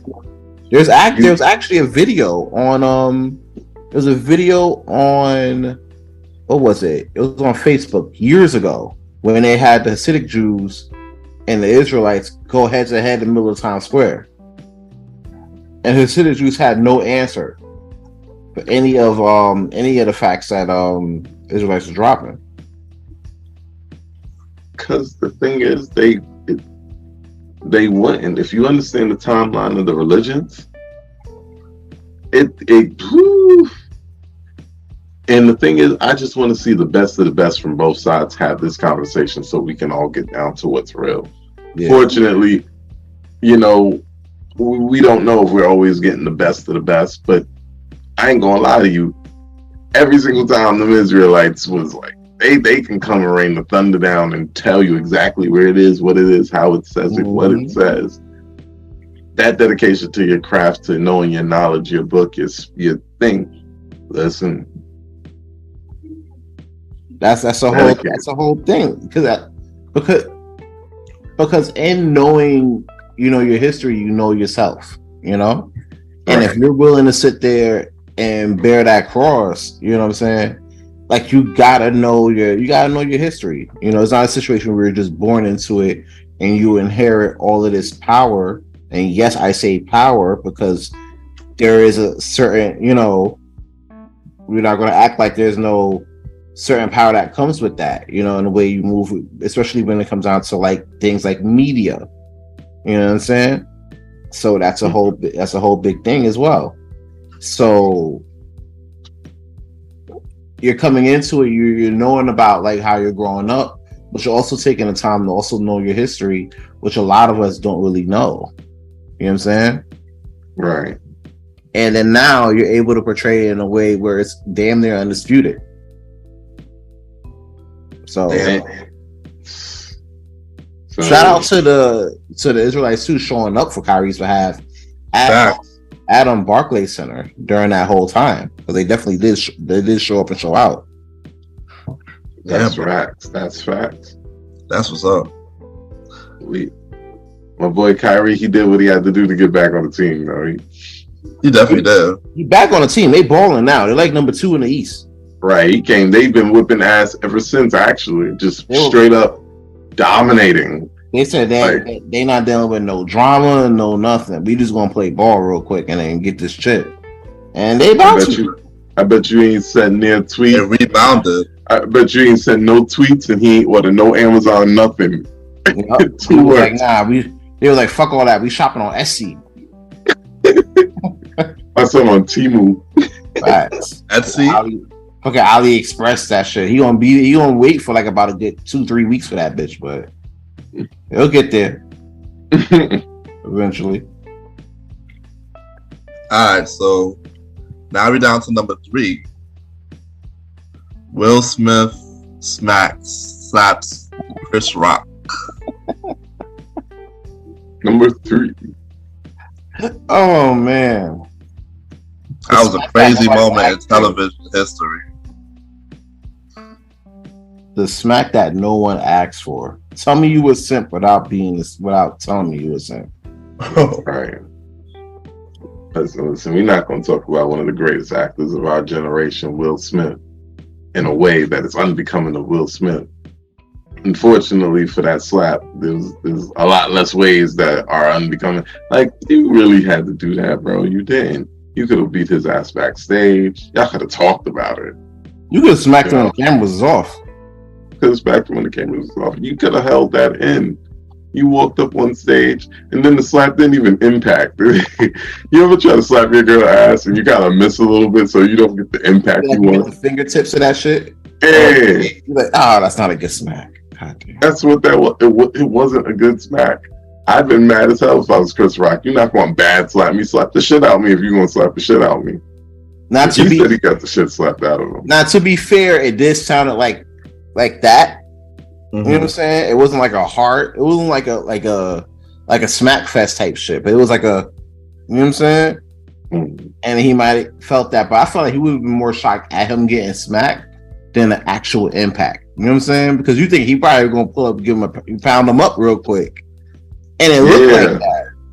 I think that's what I think. Like, you see him walk up, he was confused, but he was holding out his arms, and then then Will did that weird shuffle, like.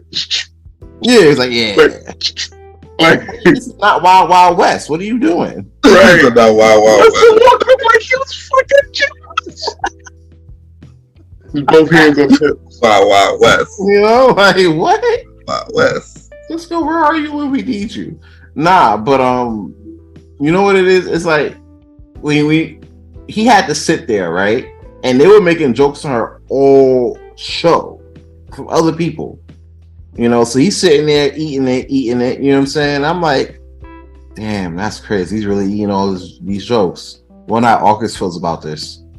And then next thing you know, Chris Rock said some shit. I'm like, yo, that's crazy.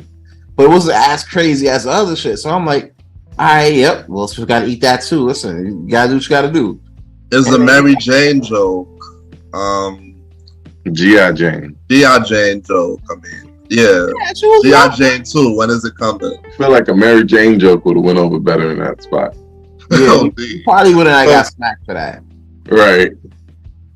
Like, yeah, so I mean, he was definitely in his feelings though, bro. Like, shit was crazy.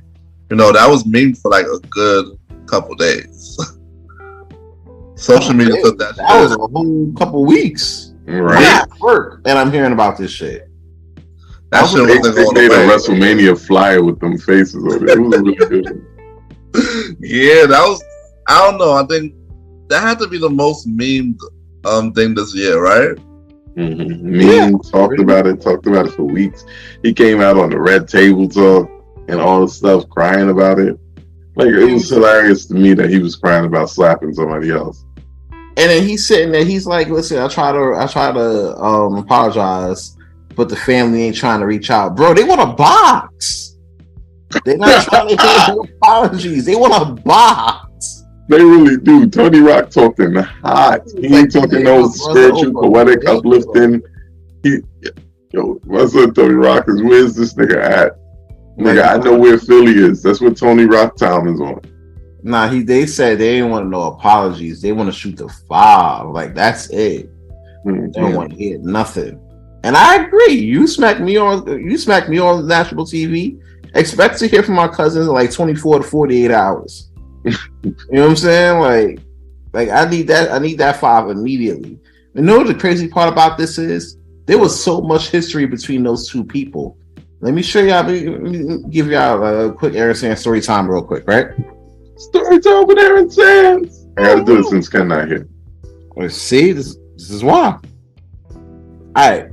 So one night, right? It was like about maybe like a month ago. Matter of fact, no, not even a month ago. It was about maybe like 3 months ago. So I'm in the crib, right? I'm smoking or whatever, chilling, you know what I'm saying? Long day. I turn on Pluto, right? To be her. Showtime at the Apollo comes on, right? And it's like early 90s. Showtime at the Apollo. You probably got like Sinbad in there, as a host. Things like that. One of the guest performing artists, right, for that day was Jazzy Jeff, Fresh Prince. And Will Smith put on a whole fucking show at the Apollo. Like, he did his shit. I didn't even know he get it in that crazy. You know what I'm saying? Like, outside old MCs, they know how to rock a show, even if they songs. Man, tell me. Shit. But immediately after that, a guy come on, do his comedy skit. Young budding, comedian named Chris Rock. You know what I'm saying? Like, went up there, did his skit for about 5 minutes, and I didn't realize this because it's post slap. I'm like, yo, they really performed at Apollo, same episode, same show, back to back from each other, because he came on after. Chris Rock came on after Will did. Mm-hmm. So to see that, right, I'm like, yo, that's crazy. They shared the same stage like that. Wow. And then just for him just to smack him over a chick, and she didn't even really ask for that shit. Facts. They both was also on Fresh Prince too, so yeah. So it's crazy. It's funny how life and time work. You know what I'm saying? Behind shit like that, I mean, apparently they had a decent relationship before excluding all of this. Yeah, you just can't mention that man's wife, man. I really think he was needling, making little snide jokes, but thinking they nothing. Then he jumped up on stage and made more snide jokes, and homie just lost his cool because he thought she lost her cool. Like, you want to anticipate your woman's needs. But I'm leaving her needs alone. Yeah, because her needs ain't nothing in that house, B. That shit, for her needs, she probably gonna need. Why I heard that she bite back. She said she didn't need him to do that. That's what I'm saying. Bro. Even right, look. Hear me out with this. Even if I was low key out of line, you as my wife, you can't say have his back. It was a lot, but I thank him for defending me. Like, he was trying to defend my honor. I understand it was too much. He was trying to defend my honor. Like, put the I still respect my husband for doing it, because now I know my husband will rip somebody's jaw off his line if anybody try to hurt me. No, it was, he didn't have to do that for me. I can defend myself because I'm an independent woman. You're not an independent woman, all right? Jada Pinkett Smith, you are not an independent woman. You are not Beyonce, Michelle, and or Kelly. Mm-hmm. It's not you, babes. Okay. You got with this man and said, all right, I'm not doing no more movies for a while, and just stopped. You are not independent. The man called you up and said, I'm about to marry you. You said, nah. He popped up and married you. You just went with him. You left your farm. Not that she had like a whole farm. Nobody was really like, the best role she had at that time was Set It Off. Right. After that, it was Low Down Dirty Shame. Right. And then niggas didn't want to sit through like Jacob's Ladder because that shit took too long. And I'm not hating. Jason Lyric, she was great. Jason Lyric, I'm not hating nothing. What I'm trying to say is, you could have had that man back. At least. Because you know he did it out of a good place for you. Did he do wrong? Yes, because he was not in leadership of his emotions at a time where he needed to be in leadership of his emotions. Not saying he should have been slapping them. Right? He shouldn't have been slapping niggas. If I was Chris Rock, I don't know if I could have held my composure. Because you're not just going to walk up and slap me and then turn around and walk away when I'm in front of literally millions. I know this has to eat up Chris Rock. Chris Rock wakes up thinking about... I said this shit earlier today. My family watching. So ain't no way. And then I got to go back and face them? And I got to keep doing the show? Yeah, it's live. Like, you gotta keep going. Like, basically, they need, first of all, they need to give him a bonus in whatever check they're giving him. But second of all, I don't think I could have been that guy. He would have turned to walk away, and I would have been trying to do exactly what Chris did, try to keep my composure and just continue. But I would have seen him walk away and just go casually back to his seat. The minute he would have got to his seat, I'm jumping over the fucking podium. I'm big splashing this motherfucker. I'm going through the table, and we're at it. Because I can't, you can't just do that to me. Yeah, ain't no way. Ain't no fucking way. And then I would have got back up and tried to host the show. They would have probably tried to arrest me. And not only worse, you're doing it in front of millions where it's going to be on repeated loop for at least the rest of the year. And it's March. Like, March. Right, because if it was November, the year kind of clicks over and it kind of gets left in 2023 too. Yeah, you got to ride this shit through the summer. And they did.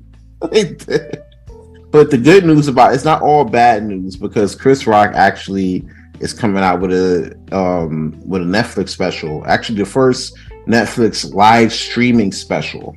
Facts? Yeah. And he's actually doing this, I think, the week or the night before the 2023 Oscars, where he's going to discuss the 2022 Oscars, like in full detail. That's interesting, bro. So that's going to be interesting. Chris Rock said, like, for him to discuss that, Netflix will have to pay him a really hefty bag for him to do it. And hey, look, Netflix said, "Oh, that's all? That's like just a bag? Shit. Give me a couple months. We got you." Exactly. Took off, and they pulled up a couple months later. This guy's, we're going to do this Netflix special. Like, I hear the commercials, like, his voice be annoying the shit out of me. Little facts. They gonna do that shit, I think, the week or the night before this year's Oscar. Wow. Crazy. Damn, yo. So, yeah, that's a big bag. But, you know, the best way to sit there, the best revenge is sticking to your paper. You know what I'm saying? It's easy for any of us to sit there and be like, nah, we ain't gonna keep our composure. And chances are we won't, because I damn sure wouldn't. I spoke about that earlier.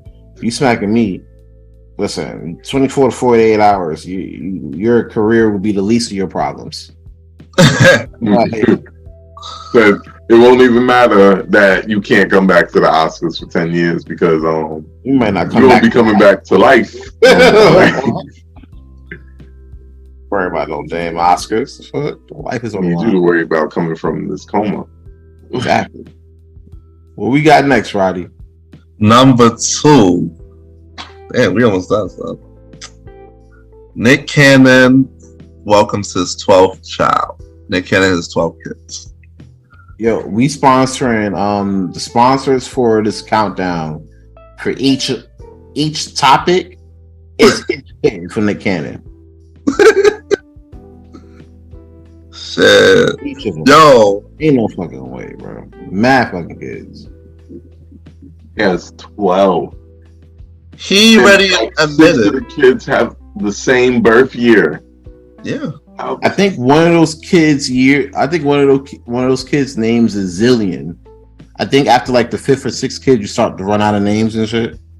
Oh yeah, his name, and I've seen some of the names. His naming schemes are like horrendous. Hold on. Like, But no. one thing that's just throwing names at them now. Halo, like Halo's the one, right? Halo Mercury or some shit. Right. Onyx Ice. That's the one with the black girl. That's only because he copped like a black chain and shit like that, like 3 days prior. And everybody was congratulating about the black girl getting pregnant. Remember that? That was big. Well, That was big that he impregnated a black woman. Yeah, because he kept messing with the Wild 'N Out models, and they were all like Hispanic, so they were starting to think like, oh, he don't like black women. You know how that shit go. I mean, do he have a track record of even dealing with black women? Ain't one of the baby moms black? Yeah, that's what I was. The one y'all just talked about. Yeah. But it almost seemed token. It's like having it's like a white person that has that black friend that he turns to and talk about.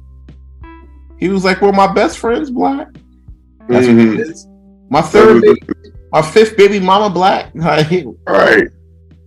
And then, upsettingly enough, one of them, he lost one of them. Oh yeah, I remember that. but that same girl got pregnant this year, the Abby girl. Yeah, she got like 2 days back. Trying to. She winning, well, not really, but yeah. Honestly, at this point, I don't know if his income can split as much to make anybody be winning per se. It's just like being good. I don't think you get winning no more after the fifth family. I think everybody just gets to be good. Yeah, that's what it is. Like you just get like a little bit. But he did admit that he can't be there for every kid and is wearing thin his time. Well, duh. Nigga, duh.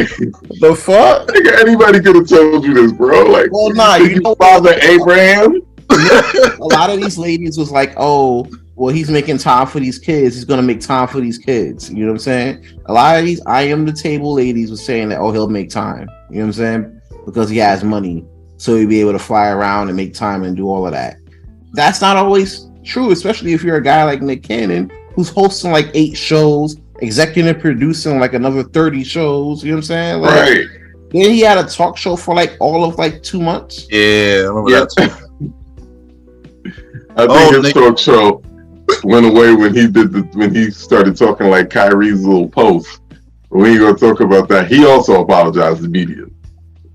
Yeah, bro. So it's like, you know what I'm saying? Like he got like mad shit to do on top of the other shit, other businesses he has to run that's not TV related. It's like last I checked, this dude was still hosting Nickelodeon or some shit. But VP. Yeah, he's a VP of like Teen Nick or some shit like that. So he's doing Right. You know what I'm saying? Like, So you is don't have time to play fucking catch with the baby. Right. So is he gonna have to combine birthdays and shit? Cause I think in 1 month there was multiple kids and shit last year. They got to do like a yearly outing. You know what I'm saying? Like where they all meet in 3 kids in 1 month and shit. I remember that. Nah, they just gotta all fly out 1 year. It's all and they take like a group picture of him and all his kids, and it's like, hey, all my kids is late. And they I know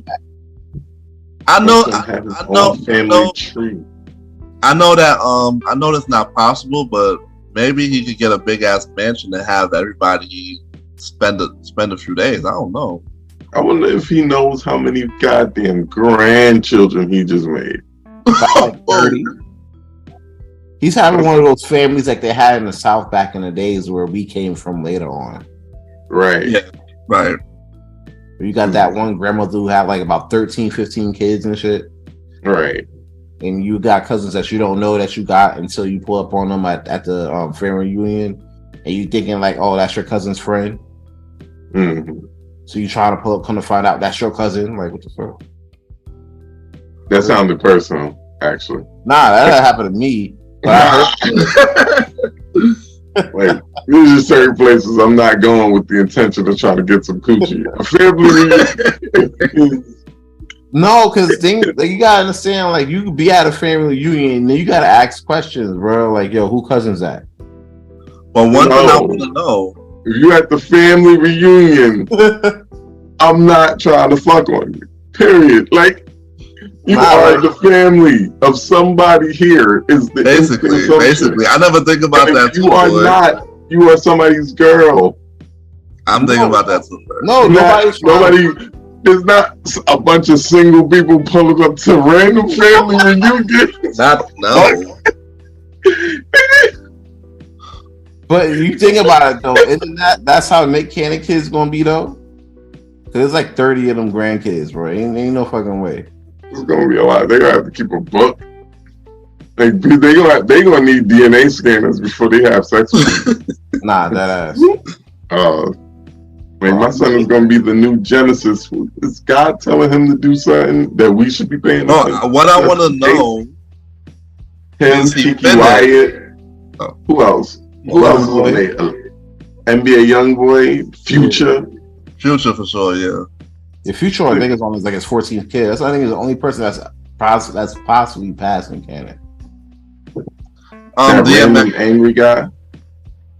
And he used to be fucking like strippers and shit. That's it. DMX passed him. Strippers getting pregnant. Yeah? Huh? DMX passed him. Yeah, that was a tough one. That was a tough loss. Oh yeah, he also had 1 million kids too. Yeah, he had about 15, 16 kids. 17 at the time he died. Shit. I forgot about that other one. Well, shout out to the one I forgot. My bad. But it's crazy, like, at the end of the day, like, you can't be there for every kid, you know. Hopefully, I want to know if this is it. If he's done, if he finishes, it's done. Nah, I thought I told you that he don't stop. He gonna keep trying to have these kids. You know what I'm saying? And then just do what he do from there. Like, I know something that we don't know. So I'm letting y'all know. If I pop out with a kid, you know, like I'm trying to get on track with them. They know something we don't know right now. Listen, if you got like one kid, bro, compared to them, that's like rookie numbers. You gotta have like that's where you gotta pump them shits up. You gotta have like 4 kids by the end of 2023. I can make that happen. Like, you get 4 kids by the end of 2023, then you on par to hit like Nick Cannon numbers by at least by like 2028. Right, I gotta catch up. You know, you know who numbers I'm trying to hit? Remember that random dude from Tennessee got 33 kids? Yo, facts. Them niggas just angry. I'll take care of my kids. Like the more he yelling about it, the more I'm like, this nigga don't take care of them kids. What about number 17 to 25? You take care of them? Right. Do you even know your kid's full name and birthday? Did you show up to number 6 through 9's dance recital? Right. Are you gonna love number 29 when he turns out to be gay? Exactly. Like, these are real issues. Does number 24 believe in abortion, or did you just tell him that? Right. Like, come on now. These are real issues. And like this at a point where you're just doing too much. Like, you think you're running a dog kennel? Are you planning on selling these motherfuckers? You cannot write these. You can't write these kids off on your taxes. Right. You know what I'm saying? Like, oh, well, I got Zillion over here. Like, you know, he works for me, so tax write off. Like, nah, I don't think that's how it works. Like, but my son got a medical condition, lupus. So it's like, how long does he really know? Well, can he go out there and work? If you're talking about leaving a legacy, I understand, because lupus is a serious thing. You know what I'm saying? Right. Kind of don't know when he's gonna be out of here. Yeah. So he's like, I bet let me have as many kids as I can, so that way, when the time comes, you know what I'm saying? I have enough kids that could continue the Cannon name. You feel me? Well, at this point, I think I can understand that. I think all the baby moms need to add each other so that they can stay in touch. Right. I think they all need to get together and host a Wild 'N Out special. Cannon's kids. They could rent out a freaking stadium or a freaking Chuck E. Cheese already for that. So. Like, if everybody is on point, it could work out. Yeah. But Mariah's such a diva. Well, as she should be. She made the greatest. She's not going to want them kids around though. Her kids. She probably not going to want the baby moms though, because the baby moms ain't on no Mariah level. Ain't they kids like old enough where like they can make those decisions now though? Yeah, I think their kids like 12 or some shit. 12 or something, right? Yeah, they make decisions. It's just but if they want to come around, they come around. Yeah, it's the new crop of kids. You got Right. It's gonna be kind of the mix up. Yeah, all them kids happen in the same year or two. So you know, This just sounded like you have a father that you have siblings that you never met, but you just don't know and shit. You never see them. That's what it sounds like. I know it all too personally. That's crazy. Shout out. All right. Is Nick Cannon a Jamaican man? No, from LA. That's I crazy. think he's American, bro. Yeah, they're from LA. It's crazy. But he made a movie in Jamaica. He's moving like a Caribbean nigga. Nah, like a Jamaican father of 8 who drive cabs. Right. Like this. 8 kids, 6 baby mothers, somehow keeping it all together. Caribbean people be keeping it all together. But Nah, facts. With like 14 Kango hats, 3 pairs of hats. Right. All right, y'all. So let's get to this number 1 most talked about news topic of the year. And now we're gonna talk about Ye. Oh shit, Ye tweaking. Kanye West. Everything too. Kanye. I was about to put an episode out just about him tweaking, and then he was tweaking more right before I recorded. And I'm like, nah, I ain't recording this shit. And then I lost my voice. And I'm like, oh, this is a sign. I definitely shouldn't be recording this shit. So I did. But yeah, that nigga been tweaking all fucking year. All year, my boy. He is, and I will say this to anybody, the freest black man that has ever walked the United States of America. Period, bar none. He is playing by nobody's rules at all. Not even rules that probably would benefit him to be played by. And I love it. When have we ever seen a black man speak with this much freeness and impetus and just unimbued? You understand? Love it. This man said, I'm going to go DEFCON 3 on the Jews, and people were defending it because DEFCON 3 isn't actually a DEF code. It's crazy.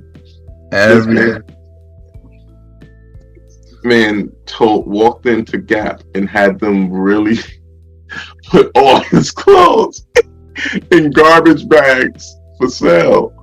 Like when they weren't on garbage bags, he got mad and made them put them in giant garbage bags. wow. Had to scavenge for their clothes like the homeless. He's literally making billions of dollars, making people look and feel like clean homeless people. It is insane. I never understood that. And that's the crazy part about it, because like normally this wouldn't go down. You know what I'm saying? But because it's Ye, it's like it's okay. We have never been here in human history. We are watching history. Definitely watching history, y'all. History. When we're talking about Mr. Kanye West, aka Ye, aka yeah. What does he call himself? Yadi? When he was Yandi? Yeah. AKA Jesus. This AKA Pablo. This man is crazy, y'all. As soon as he made those anti-Semitic remarks, that billionaire status dropped quick. Everybody. He also stands to make more money from that shit than ever before. Still, people are they are salivating at the mouth for the post Adidas Yeezys. I mean, salivating, and they will buy it. This man had CEOs of a major store line that's been around for like 50 years putting his clothes in garbage bags. Oh my god! I gotta find that video. Oh, and was telling them, if Adidas right now, if they got $530 million of Yeezys right now that they can't sell because they would still have to pay Kanye like 20%. I thought that shit was like 15, but yeah. Whoa. That's still still paying money. 20%. Yeah. But I thought all his stuff was I thought he took him off. They couldn't take him off all the ties like that entirely. Because his contracts don't work like that. Oh yeah, it's contracted, right? And then he's he put out all these major people's names on Twitter and Instagram. My son Anybody who pissed him off, he put. Imagine you piss somebody off and you look up in your picture and your job description is on their fucking Instagram. Yo, you know what's crazy about that shit too? He sent a lot of people like that was in his friends, like Kim, Jay, Travis Scott, all them guys. He sent them in the group text, and he's like, "Yo, I'm richer than all y'all niggas put together." You know what I'm saying? And I felt like that part was like the warning. He's richer than Jay-Z. After that, it went left. You know what I'm saying? He exposed it like when Kim, like when him and Kim Kardashian broke up. He's sitting there exposing everything on that too, talking about, oh, by the way, this the guy that I caught, you know, coming out of Kim's crib one night, and it was a picture of Chris Paul. I'm like, wait a minute, like what? That's wild. 100%. He's obsessive. Shit. But I'm also like, yo, Kanye, you can't do that. That's the mother of your kids, one. And two, nigga, she was a hoe when you got her. Exactly. Her. Like, let her. If you don't let her live her truth, now you're just keeping somebody from being who they are at this point. But you see, that's the problem right there, though. When you treat somebody like a celebrity, they'll treat you like a fan. You know what I'm saying? Mm-hmm. Like, even though Kanye was the guy that he was, he still saw Kim K as a celebrity. Right. You know what I'm saying? Like, he was still like, he was a fan of the tape. You know what I'm saying? Like, and granted, which is crazy. He was a fan. I've never watched the sex tape and said, "I see my wife." This is and then got her, and then got mad that she was the same girl on the tape. Right. If you gonna love her, you gotta love her for who she is. This is all this is possibilities. Exactly. You know, Shorty was on the tape. You know, people were sitting there clapping her up. You know, and literally anybody. It don't really matter. Pete Davidson, bro. That's who I never. Davidson. That motherfucker must be he must be the funniest motherfucker on earth, bro. It's because I know you could joke your way into some coochie, but some of the coochie he's joked his way into. It's like, just like they had better options. I never understood that shit sometimes. I'm just like, and that's the crazy part. You want to get mad and call him Skeet, bro? Yeah, he's skeeting in your bitch. Like, yeah, right. Skeeting in your bitch. Like, definitely, boy. Yeah, call that nigga Skeet. Go ahead, Skeet right at your shorty. Mm-hmm. You know what I'm saying? So that's the booty you bought her. Exactly. The clothes you picked out for her. You taught her, remember? And the fact that shit, nigga said Yeezy taught you well. Listen, let us be able to play music on this shit again. That would have been the song. That would have been the outro right there. But who reposted your pussy? Easy reposted my pussy. Like what? But he had to pay Kim K like $200K per month. Per month. That's just a lot, bro. He became the person he was talking about in Gold Digger. That was him. He really did. I'm like, yo, how the hell you put out a song called Gold Digger? Now you, oh wow. How you put a you on you? Basically, pulling you on you, yeah. And now you, and that woman don't even need the money. She got her own. You definitely don't need. I don't even understand that. In fact, he just lost like $700 million. Like, how is this even fair? She didn't. She's still a billionaire. How is this even fair? It didn't make sense. That never made sense, bro. That whole child support shit. Yeah, that's like she got her own bread, like. But you know what happens though, and I'm gonna tell you how the shit breaks down too. And Ivan, you might know a little bit about this as well. But I'll tell you how the shit breaks down. Every state they get at least like I think anywhere between 1 to 5% on every child support case. Like every child support transaction, the states receive that. Like Texas, I think their goes as high as about 8% per every payment for child support. So if you're paying child support for a shorty and you paying her like about like what $350-$400 a month, right? The state getting about 8% of that every month. So that's why this like certain states, especially like something like California, Texas, like really large states, like they're really big on child support enforcement. You know, so it varies in certain states, but when you got states like California, yeah, you're gonna get hit up like pretty majorly when it comes down to child support, when it comes down to alimony, when it comes down to a lot of those situations where you're dealing with a lady. That's why I tell people, like, you got to be real careful and be really sure of who you fucking around with, because you know, $200,000, that's a big thing for like people in their bracket, but that's easily could be like a $2,000 for us a month for some kids, Right. especially if the baby mom's on some bullshit. So Right. that is not the sweetest taboo at all. The sweetest taboo. You're in rare form. I say you're in rare form. Hey, listen, I got back recording today. I'm like, listen, this is the second recording I did today. So, All right, we gotta move on, y'all. We spent so much time on this, but that was the top news topics of this 2022 year. all right. Before we get into the next set of topics, we do want to give take this time to wish RIP to those we lost this year in 2022. Among the names, PNB Rock, as you may know, lost him out there, and in September, it's fatally shot at Roscoe's Chicken and Waffles. Kirstie Alley lost her. I think it was like November, early December, early November. Yeah. Louis Anderson. Oh yeah, Passed away. R.I.P. to him. Life with Louis. He was also a Family Feud host too. oh yeah, remember that? Yep. He had a cartoon. Oh yeah, Life he did. with Louis. Yeah, he did. He did have console. Here's a recent one. Twitch, from the Ellen DeGeneres show.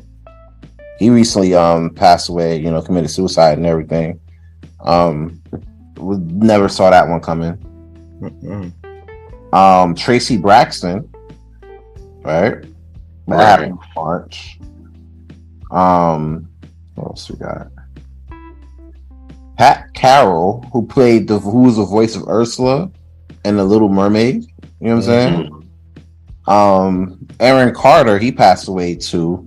Now I remember seeing Aaron Carter doing like celebrity boxing. He got knocked out by like Lamar Odom. That was crazy.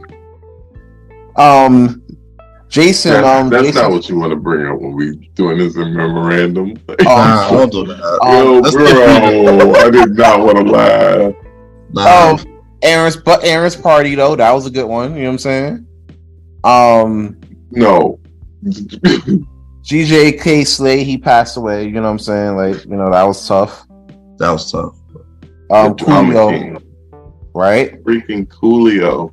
Coolio passed away. Never guess we would have lost Coolio and the Drama King in the same year. That was wild. Jason Frank Green, who was Jason Frank. Well, he was a Green Ranger. So, shout out to that. It was one of, like, probably the most known Power Ranger in history. Right. I don't think I know any of the other Power Rangers by their first name, let alone all three of their names. Exactly. Like, I know the Red Ranger, he got caught up on some welfare fraud shit. So, Yeah. shout out to him for that. Queen Elizabeth passed away. That was unfortunate. You know what I'm saying? That was big. That was crazy for people who like, queens and monarchy. Gilbert Gottfried passed away. Yeah. Oh my God, I forgot we lost Gilbert Gottfried this year. Kevin Conroy, he played the voice of Batman in the animated series. He passed away this year. There's some other people here. I'm not going to go through like the whole list. I'll pull Bob up. Saget. Bob Saget did die this year. Bob freaking Saget. Yeah. Barbara Waters. We found that out. Hey. Barbara Waters passed away. We found it out before we went live tonight. You know what I'm saying? Shout out to Barbara Waters. This is 2020. Said that in 2020, and that's why 2020 was 2020. Scott Hall, you know, the bad guy. You know, we lost him this year. Sidney Poitier, you know, Lost a legend with Sidney Poitier. fast. Yeah, man. And the guy Leslie Jordan. Yes, Leslie Jordan, you know, a little funny guy, you know what I'm saying? He passed away this year. Bob McGrath, he was one of the original humans on Sesame Street, you know what I'm saying? So a lot of history there. And Roger Mosley, he passed away. This is older, he passed away on the 7th. He was on like Magnum PI, Love Boat, a lot of the 70s shows, you know. Olivia Newton-John, she passed away. Oh, yeah. I'm getting some news now. Not this was recently, but someone like oh wow, Pele died this past week, like a couple days ago. Pele. Yeah, soccer player. That's crazy. Yeah, he was didn't dealing. even catch that one. Yeah, he was dealing with like colon cancer like for most of the year, so it was a tough loss. And Irene Cara, who was Sprinkle. And Fame. Oh yeah, and Fame, yes. But yeah. Oh, and Jesse Powell, he passed away this year. Who? Oh yeah, Jesse Powell. Baby, it's you. Mm-hmm. Oh yeah, I forgot about that. I was on And now me singing off key is forever put into a memorandum. I don't like the things that this show makes. So rest in peace to everybody we lost. Rest in peace to everybody we lost in 2022. And never underestimate Aaron's party. You know what I'm saying? Like, Rest in peace to my auntie Diane. Just lost that too. yep. Sending sending prayers and condolences over to your side, bro. I had a cousin that I lost last week. I never knew him, but it was my father's nephew. Metric. Rest in peace to you, bro. Definitely. I have no really like tough losses. Too crazy, thank God. So, you know, but sending out condolences to all the loved ones that we lost this year. You know what I'm saying? It was a tough one. It was a tough one. It's going to live on for you guys. You know what I'm saying? That's what it is. We gotta move on. Mally, you got your list. What's going on? All right. So we're going through the list of the 10 best songs of the year that came out this year. So just so y'all not fussing in the comments too bad, because I know you're going to fuss in the comments anyway. What we're doing with this list is a combination of all factors, including listen to ability, popularity. You know, this ain't the list for the purists. So if you're looking for that, this just ain't the place for that. Have a little fun, loosen up, smoke a blunt, whatever, and let's get into the top 10 of 2022. So there's a lot of good choices and stuff like that. My number 10 spot. And this is going to be a little bit of a surprise. Number 10 spot. We got Munch by Ice Spice. What? It was very popular. We seen the numbers it did. Remember, we looked it up. Yo, do me a favor. Do me a favor. Recite the second verse. I will not. There's no need to do that. You will not, or you? That song, I will not. That song is all chorus, and we know it. Hey, chorus, bro. how is that in the top 10 of songs when the only part of the song is the chorus? The beat's not even fire. Hey, it was popular. Listen, these kids love doing the little drill dancing. You know, I forgot. See, I'm old now, so I don't remember the name of it. But I'm crying. Getting sturdy. That's what. Get sturdy, bro. You know, they like it. The girl got a pretty face. They put her on stages way before she was ready. Nah, but I like the song. Yeah, no, bro. I've seen her perform at clubs. There is no stage presence. She just do one of these and then twerk a little bit. She took that shit to Houston, and nobody was feeling that shit, bro. I'm like, you gonna do a little twerk in Houston, bro? They got strippers that look better than you, bro. Like, ain't no fucking way. And the number 9 spot. And the number 9 spot, have a favorite of mine, Wasting Time, Brent Faiyaz and Drake. Yeah, Gotta love our toxicness coming back. Toxic That was Kings, the- we're up again. Do that you was understand the lyrics of this song, y'all? Homie said, if you're ready to waste your time, you might as well waste your time with me. Hey, I'm gonna listen. tell you, he basically telling you, I'm gonna tell you all the deepest things. This is gonna feel like a relationship, but it is 100% not. I'm out immediately after we fuck. Yo, this nigga's wild. This is wild, boy. Hey, listen. What you want me to do? String you along? Like, come on. He said, I am gonna string you along. Yeah, like But I'm being really upfront about it. Gotta love it. Ain't no better song. In the number 8 spot, we're gonna go with by Drake. So Drake 2 spots in a row. Think this list is getting a little metrosexual. music sexual. But this is another one of the big tracks that came out this year. We're gonna get into some of my more favorite tracks too. Right now we got Players in the number 7 spot. Coil Ray. That shit heating up the streets right now. Yo, Fun Flex broke that shit. I'm like, yo, this is gonna be a banger.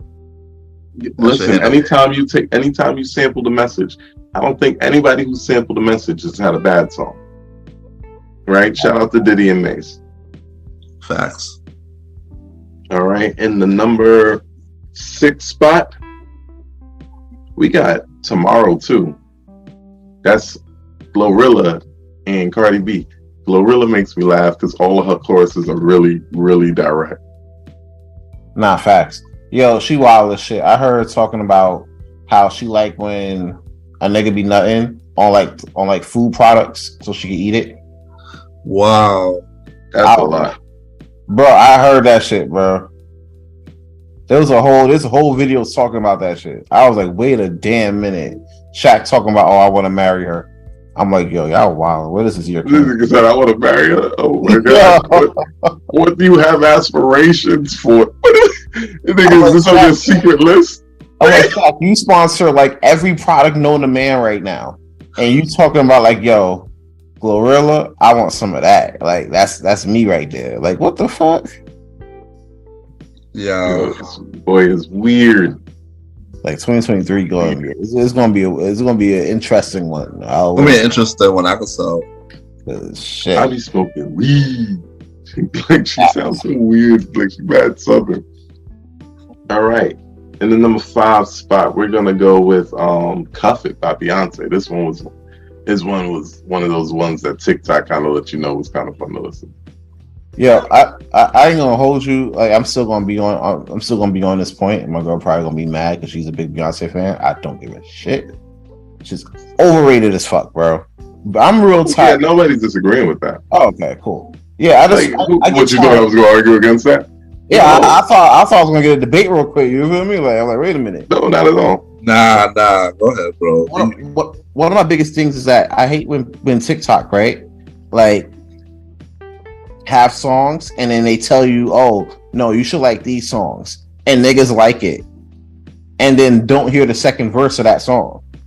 They don't even be hearing past the chorus or their little spot, but it works. It's like needles in your head a little bit. Like, you can tell I be on my TikTok. I'm like, bro, you know that shit trash after verse 1. You're like, what the fuck? What are we doing? But I heard stuff. It's just kind of hype though. I ain't gonna hold you. She gonna do some shit like that. Oh no, it's only great. In the number was 5, right? In the number 4 spot. In the number 4 spot, we're gonna put "City of God." 5 Year Foreign, Kanye West, Alicia Keys. Alicia Keys loves singing about New York. She loves every opportunity she does. Like, hey, we singing. Is it about New York? Yes. I'm with it. You don't even gotta pay. You want me to play piano? Nah, she be with it early. Like she comes out with like New York anthems like once every 2 years, hoping that the Yankees make the World Series. Right. I wouldn't say 2 years, but like once every 2-3 years, she come out with like a New York. It's often enough, bro. It's definitely like at least her 3rd or 4th one. Yeah, I believe so. She's gonna be known for that shit. If she ain't gonna be known for like her R&B shit, she's gonna be known for coming up with New York anthems. Right. She really loves it. And that's a true legacy right there. Let's go, Alicia Keys. That's it. Hey, she rep New York. Jay rep Brooklyn. Biggie rep Brooklyn. Come on. You know, little mama left Brooklyn too. You know what I'm saying? She got up on that stage, you know. Oh, damn. You know that. Hit the moves, you feel me? In the number 3 spot, Wait For You, Future, and Drake. And Thames. That's a whole fact. That's what I'm Song that brought us Thames to the world cannot be underrated. No. Like, Thames, she was out already, but like we didn't have Thames. Now we have Thames. Our beautiful little chocolate drop princess queen. It's amazing. Simply amazing. Oh my God, I can't be talking like this. Oh my God, the thirst is real. But I need a Sprite right now. I got some Patron, but I'm gonna save that for my pack it up section. Okay. In the number 2 spot, I just want to rock Lil Uzi. Song is infectious. Facts. Infectious. I watched the video. My son, Lil Uzi, is my favorite. Okay, that's a big step. I almost wilded out just there. Jumped off the Yeah, I like Lil Uzi. What? I almost said rapper. We're not doing that. That's I like what he did. He in the video, he not doing the camera from an angle that make him look tall like Bobby Valentino did. Yeah. My son is just looking his size, and my son is so fast with that shit. Like the whole video made me want to dance and do drugs. It was a great experience. It's fun. I gotta check that out myself, though. I ain't gonna hold you. I seen that shit, and I never was like the type, right, to do like a line of coke and then go turn up at like somebody's rave or party. That shit makes me might want to reconsider. Right. You know what I'm saying? And Man. then like dumb fast and then turn the full fuck up. Like go with I ain't even gonna say the word I don't get there. I was gonna say the R word. Go full. You know what I'm saying? No. No? Yeah, I ain't going. No. What? Let's move on, bro. I'm confused. Your help. And in the number 1 spot, song of the year for 2022, At Me, Don't At Me, It's Whatever. No, At Me, right? Because if you tell me a song that was bigger than this song in 2022, the absolute song of the summer, Burna Boy, Last. Yes, that song was everywhere, boy. Yeah, I can't even think that. I thought I was going to. Couldn't escape it. You got no debate out of me on that one. Couldn't escape that song. Mm-hmm. Could not get away from it. Period. No matter where I was. Dial. And shout out to him for bringing for getting Tony Braxton a check. Yeah. Well timed, well placed check. Honestly, Right. Love Tony Braxton. I want Tony Braxton to get checks and not just from bad reality TV. I'm not from no network shit. But here's the thing. I've came across an article from the New York Times, and they were talking about Kendrick Lamar was the most influential rapper of this generation. I want to know what y'all thoughts behind that statement that New York Times put out for that. My thoughts are quite simple. Jermaine, go. Over Kendrick, though? Yes. So, and it ain't even so let me get this right. Would you put the off-season album, whole body of work, over Kendrick album? Would I put the off-season over Mr. Morrow? Mr. Morale? Yeah. Yes. Oh, that's wild. You smoking crack. Okay. Wow. Okay. I'm sorry. Have you heard the off-season? I've heard both, back to back. I did too. And I purposely did it for this conversation because I knew it was going to be a conversation. There's a conversation that had to be had. And I'm willing to have it right here. I played both back to back yesterday. And I'm like, okay. The whole vibe out and everything. I'm like, bro. Not only, if we're talking about a generation, to be fair, Mr. Morale was a better album. Not by a lot, by a little bit. And But if we're It talking must about be the drugs. But continue. huh? So it must be the drugs. But continue. Yeah, Oh. it's Poland spring, man. That shit is crazy. That spring water, let me tell you. That shit is different up here in Poughkeepsie. Nah.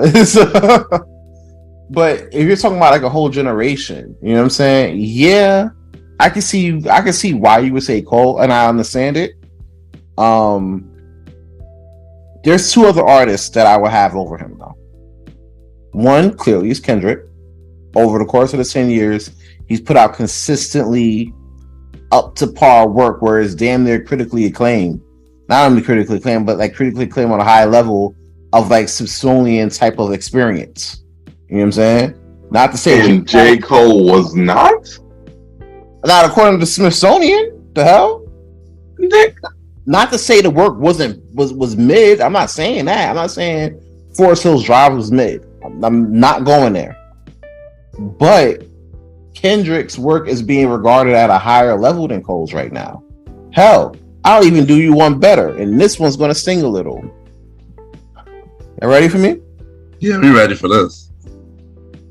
Drake's work right now is getting highly regarded than J. Cole's. A lot of niggas out there saying Drake is the best rapper. All right, I'm leaving this chat. Generation. I'm leaving this chat. You know what I'm saying? Well, When it comes to pure storytelling, pure seriousness, the ability to weave tales, the ability to maneuver flows. Thing is, and I don't want anybody to think I don't like Drake as a rapper. I do. Like, he really does his thing in a lot of different ways, but he don't have shit on the dexterity and depth of a J. Cole.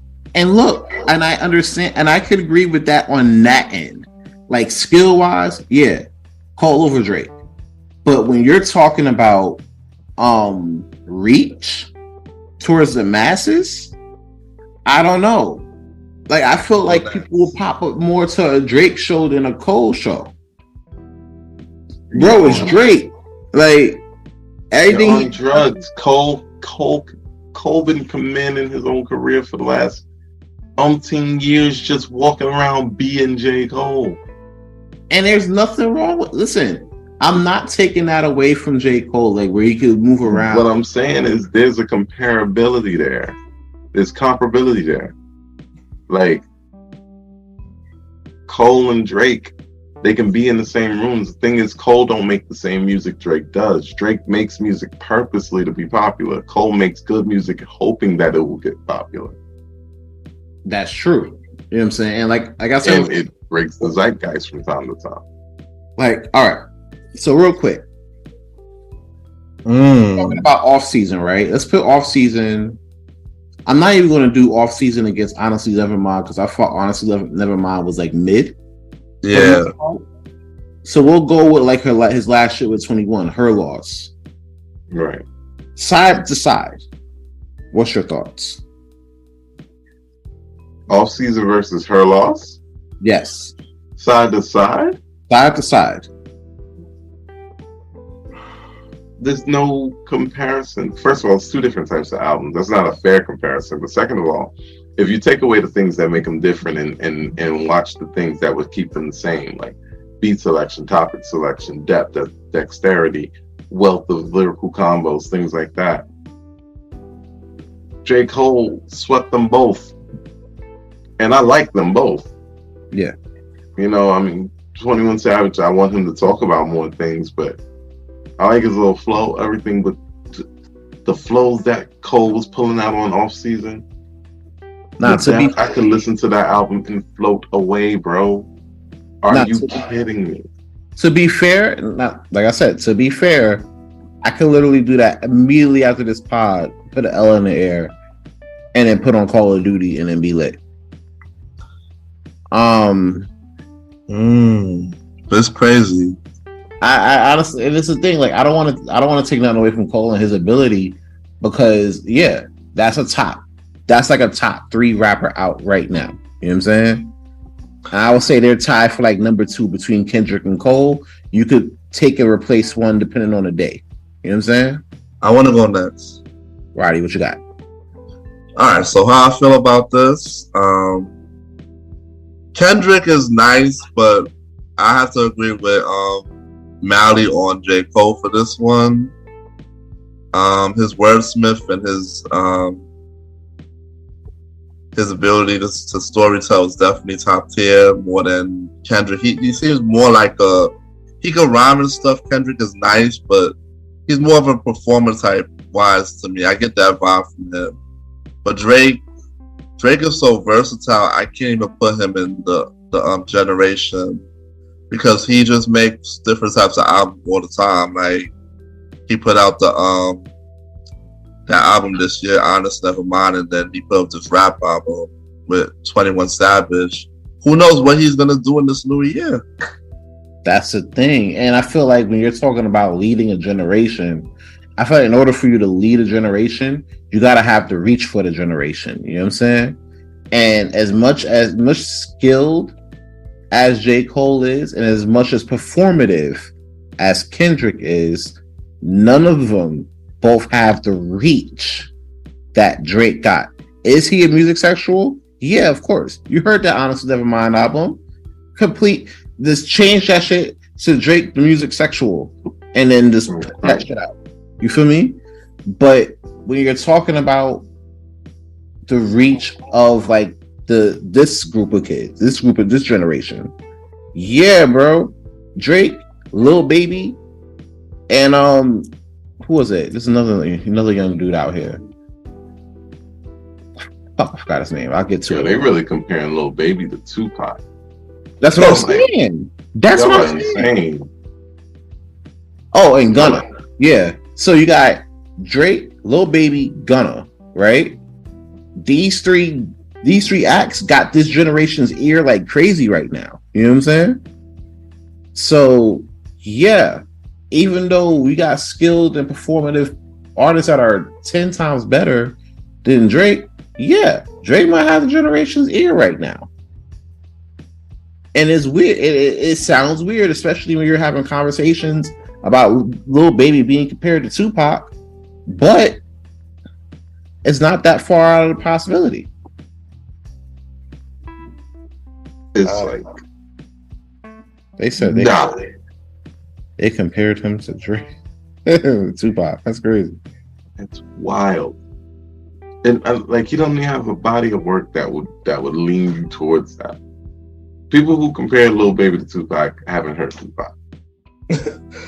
Not facts. As a matter of fact, this new crop of kids that's coming up now, they're being born. They were born like after the whole Biggie and Tupac situation. Like, they were born with, like, when you can't trust somebody born in 2021. 2001.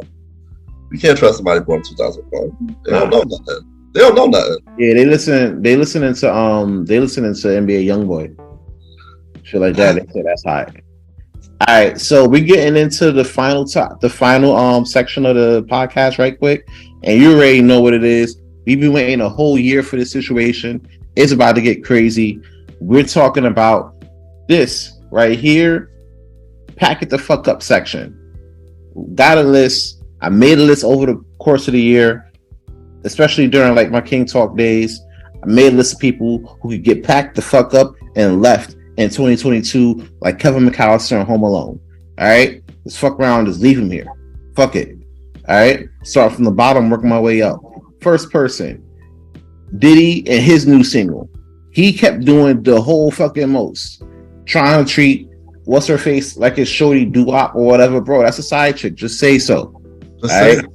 Yeah, like just say that. All right, you get it. You just smashing. You were smashing this Asian chick. Now you got a kid, and then you put out that mediocre, mid-ass, whack-ass single over there. You know what I'm saying? Like, nobody was checking for that shit except for Roddy.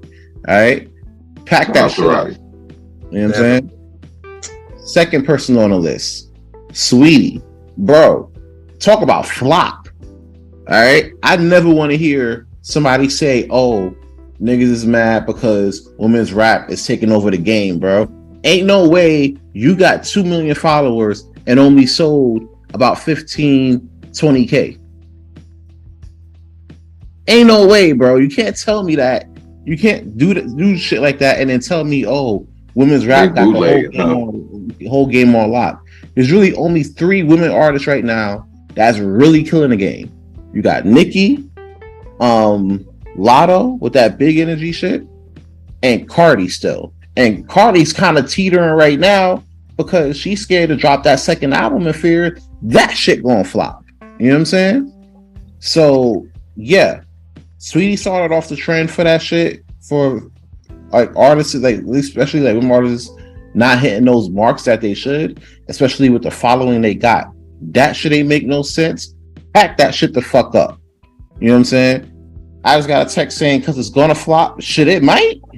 And I'm always saying this. It might flop. That might be some shit. You know what I'm saying? Especially because of that first album was like so highly regarded. Next one on the list. She did drop a second album already. Nah. Oh, she did it. Just singles. She's been dropping singles and everything like that and features. Mm-hmm. So basically, with that, it's like, yeah, you're dropping singles, you're dropping features and everything like that, but you're not dropping no like large body of work. You know what I'm saying? Mm-hmm. And I get it. You're scared that shit ain't going to measure up as the first one. But you don't know if that shit going to measure up unless you drop that motherfucker. Facts. So we got that. Let it go. Yeah, Sweetie gotta let that shit go. She might as well just be like a model for like McDonald's or some shit. Somebody said she better go ahead and get her CD out. Hey, listen, better go ahead. Cause she was talking shit about truckers, bro. Talking about if they not making the mill, you can't talk to her. But if you make a mill, then you can come back. I'm like, nah, bro, fuck out of here. You better go make a mill and shit because that music ain't hitting at all. Next, speaking of music, by the way, while I got y'all here, speaking of music that ain't hitting, that RSVP shit, that Money Everywhere shit, yeah, I heard all of them niggas sing at that verses, bro. They could pack that shit up as a collective, all of them, same time. Everybody get pack their little box, put their boxes in a big box, and pack that shit the fuck up out of here. That's it. Next up. And I hate to do this. Hopefully you get better verses this year. Man, I hope so. Trilla gonna stop playing before they get packed up at 2013, at 2023 too. 2013. That was a crazy ass year. I'm sounding like the next guy I gotta tell to pack up. Fucking Biden, bro. Gotta pack Biden up. You gotta go. Yo, tell me if this sentence makes sense. Listen, I understand we got the Ukraine got the war with Russia, but we gotta help them in order to make, America a better place, in order to, get our allies right. And that is why you guys gotta get vaccinated. Actual quote. Yeah, pack it the fuck up. That man's sleeping at the wheel. Trump get a chance to run again. I don't think Biden winning. I ain't gonna hold you. That might be it. So he might have to pack that shit up. Next people, that last two couples that gotta pack it up. Derek Jackson and his wife. Them niggas got packed up. I think they packed it up. They packed it up. They good. Yeah, he done said we divorcing. She didn't stop talking about how the prayer warrior is gonna be on her and her armor of God with that silly ass beret. Like, bro, she was wishing death on niggas, bro. She was talking, bro. She was embarrassing God. God had secondhand embarrassment for that. He was like, all right. She was saying like, men, let your nuts be like vagabonds of the Lord or some shit. Like, it was horrible, bro. It was a lot. She was going off. And all the while, right? All the while this shit going on, homie out here in Miami just chilling, linking up with IG models. Right. I'm like, while making videos and even writing books about how niggas shouldn't chill with IG models when they got a wife and kids. Team Jackson, what's happening? Listen,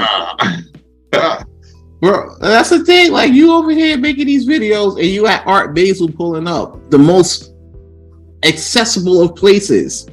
You know what I'm saying? My son made one of the videos outside of the damn. He made one of the videos outside of the damn side chick's house. Her house was in the background. Yo, that man just got finished clapping something up, and he was like, "Yo, listen, Team Jackson, what's happening, fellas? Don't come out here and just give your girl half. You gotta give your girl your whole check. You're not a real man if you just give her half a check. You gotta give her all your check. If you don't give her all your check, you're not a real man. I'm like, bro, you just got finished clapping up some random chick and gave her all your check. Now your wife out here calling my nuts vagabonds. Like, how dare you? Right. Like, pack that whole Calling my nuts vagabonds. Like, how dare you? What are we talking about right now? And the last couple we have for the pack it the fuck up section for 2020, motherfucking dude. Krishan Rock and Blueface. God damn, y'all niggas gotta pack it the fuck up.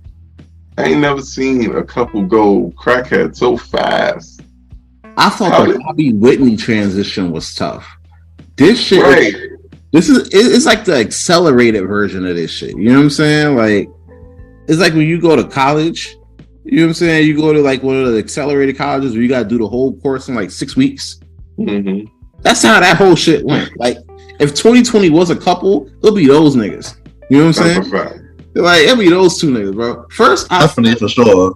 First, I felt bad, right, for Krishan Rock, because I'm like, bro, she used to be on Ultimate Tag. She won Ultimate Tag, and she was about to be on track and shit. She was looking like a bona fide baddie. You know what I'm saying? Before she lost her front tooth. And not lost, took it out because she tattooed a picture of Blueface on it, and he told her he didn't like it.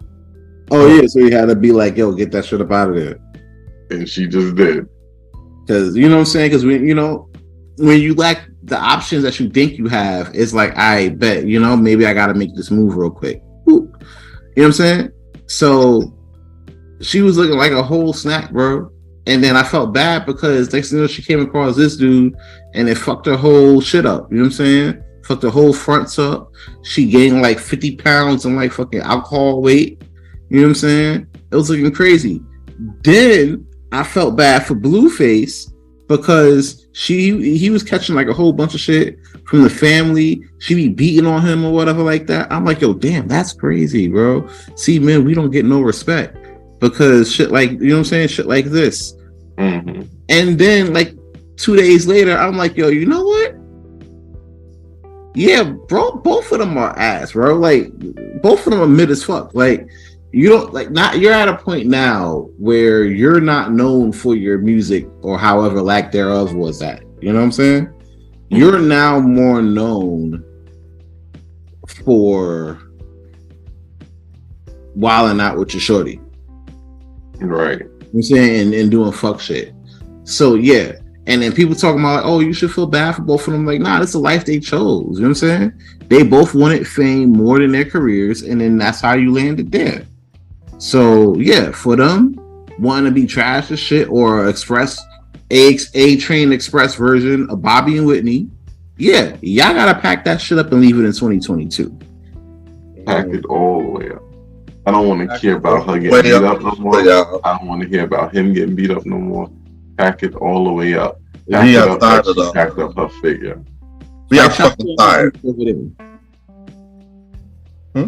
I said, fight your family members over there. You know, he fought her pops. Yeah, I seen that clean out. Yeah, I never want to be the pops that go trying to defend my daughter and get knocked out.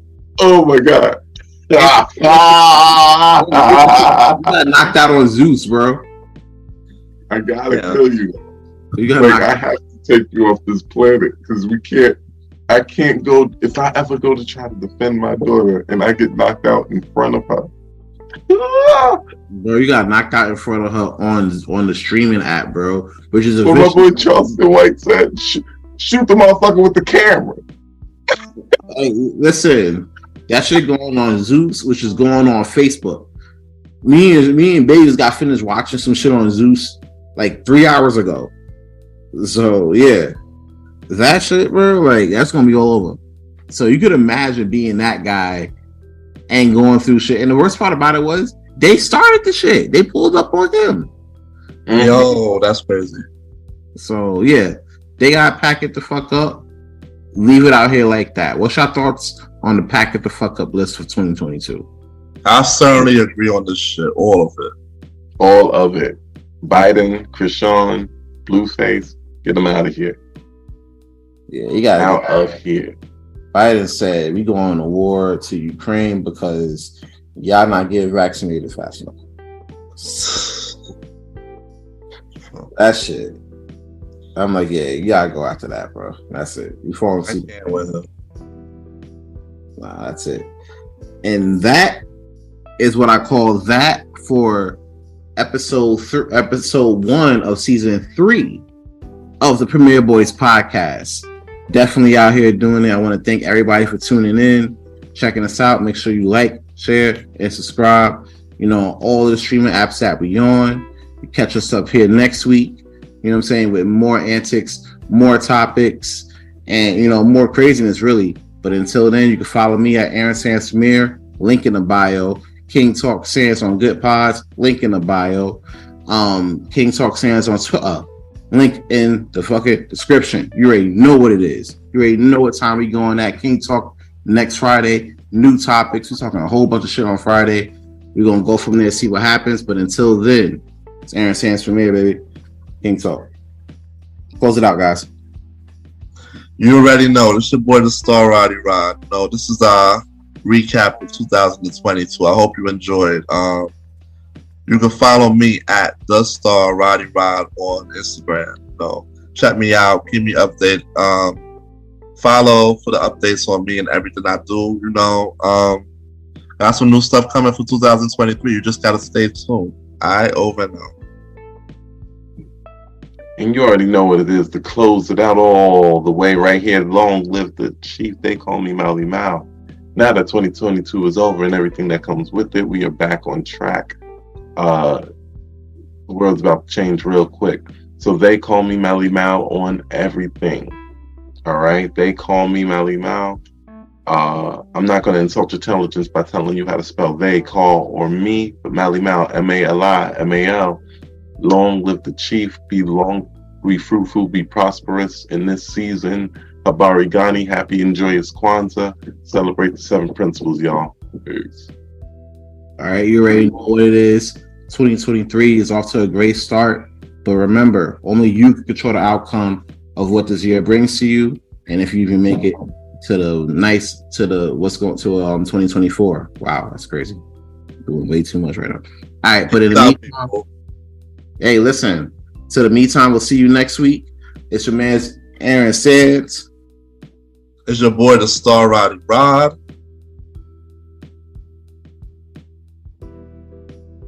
And we got the chief on deck. You know, we'll see him next week. But until then, we up out of here.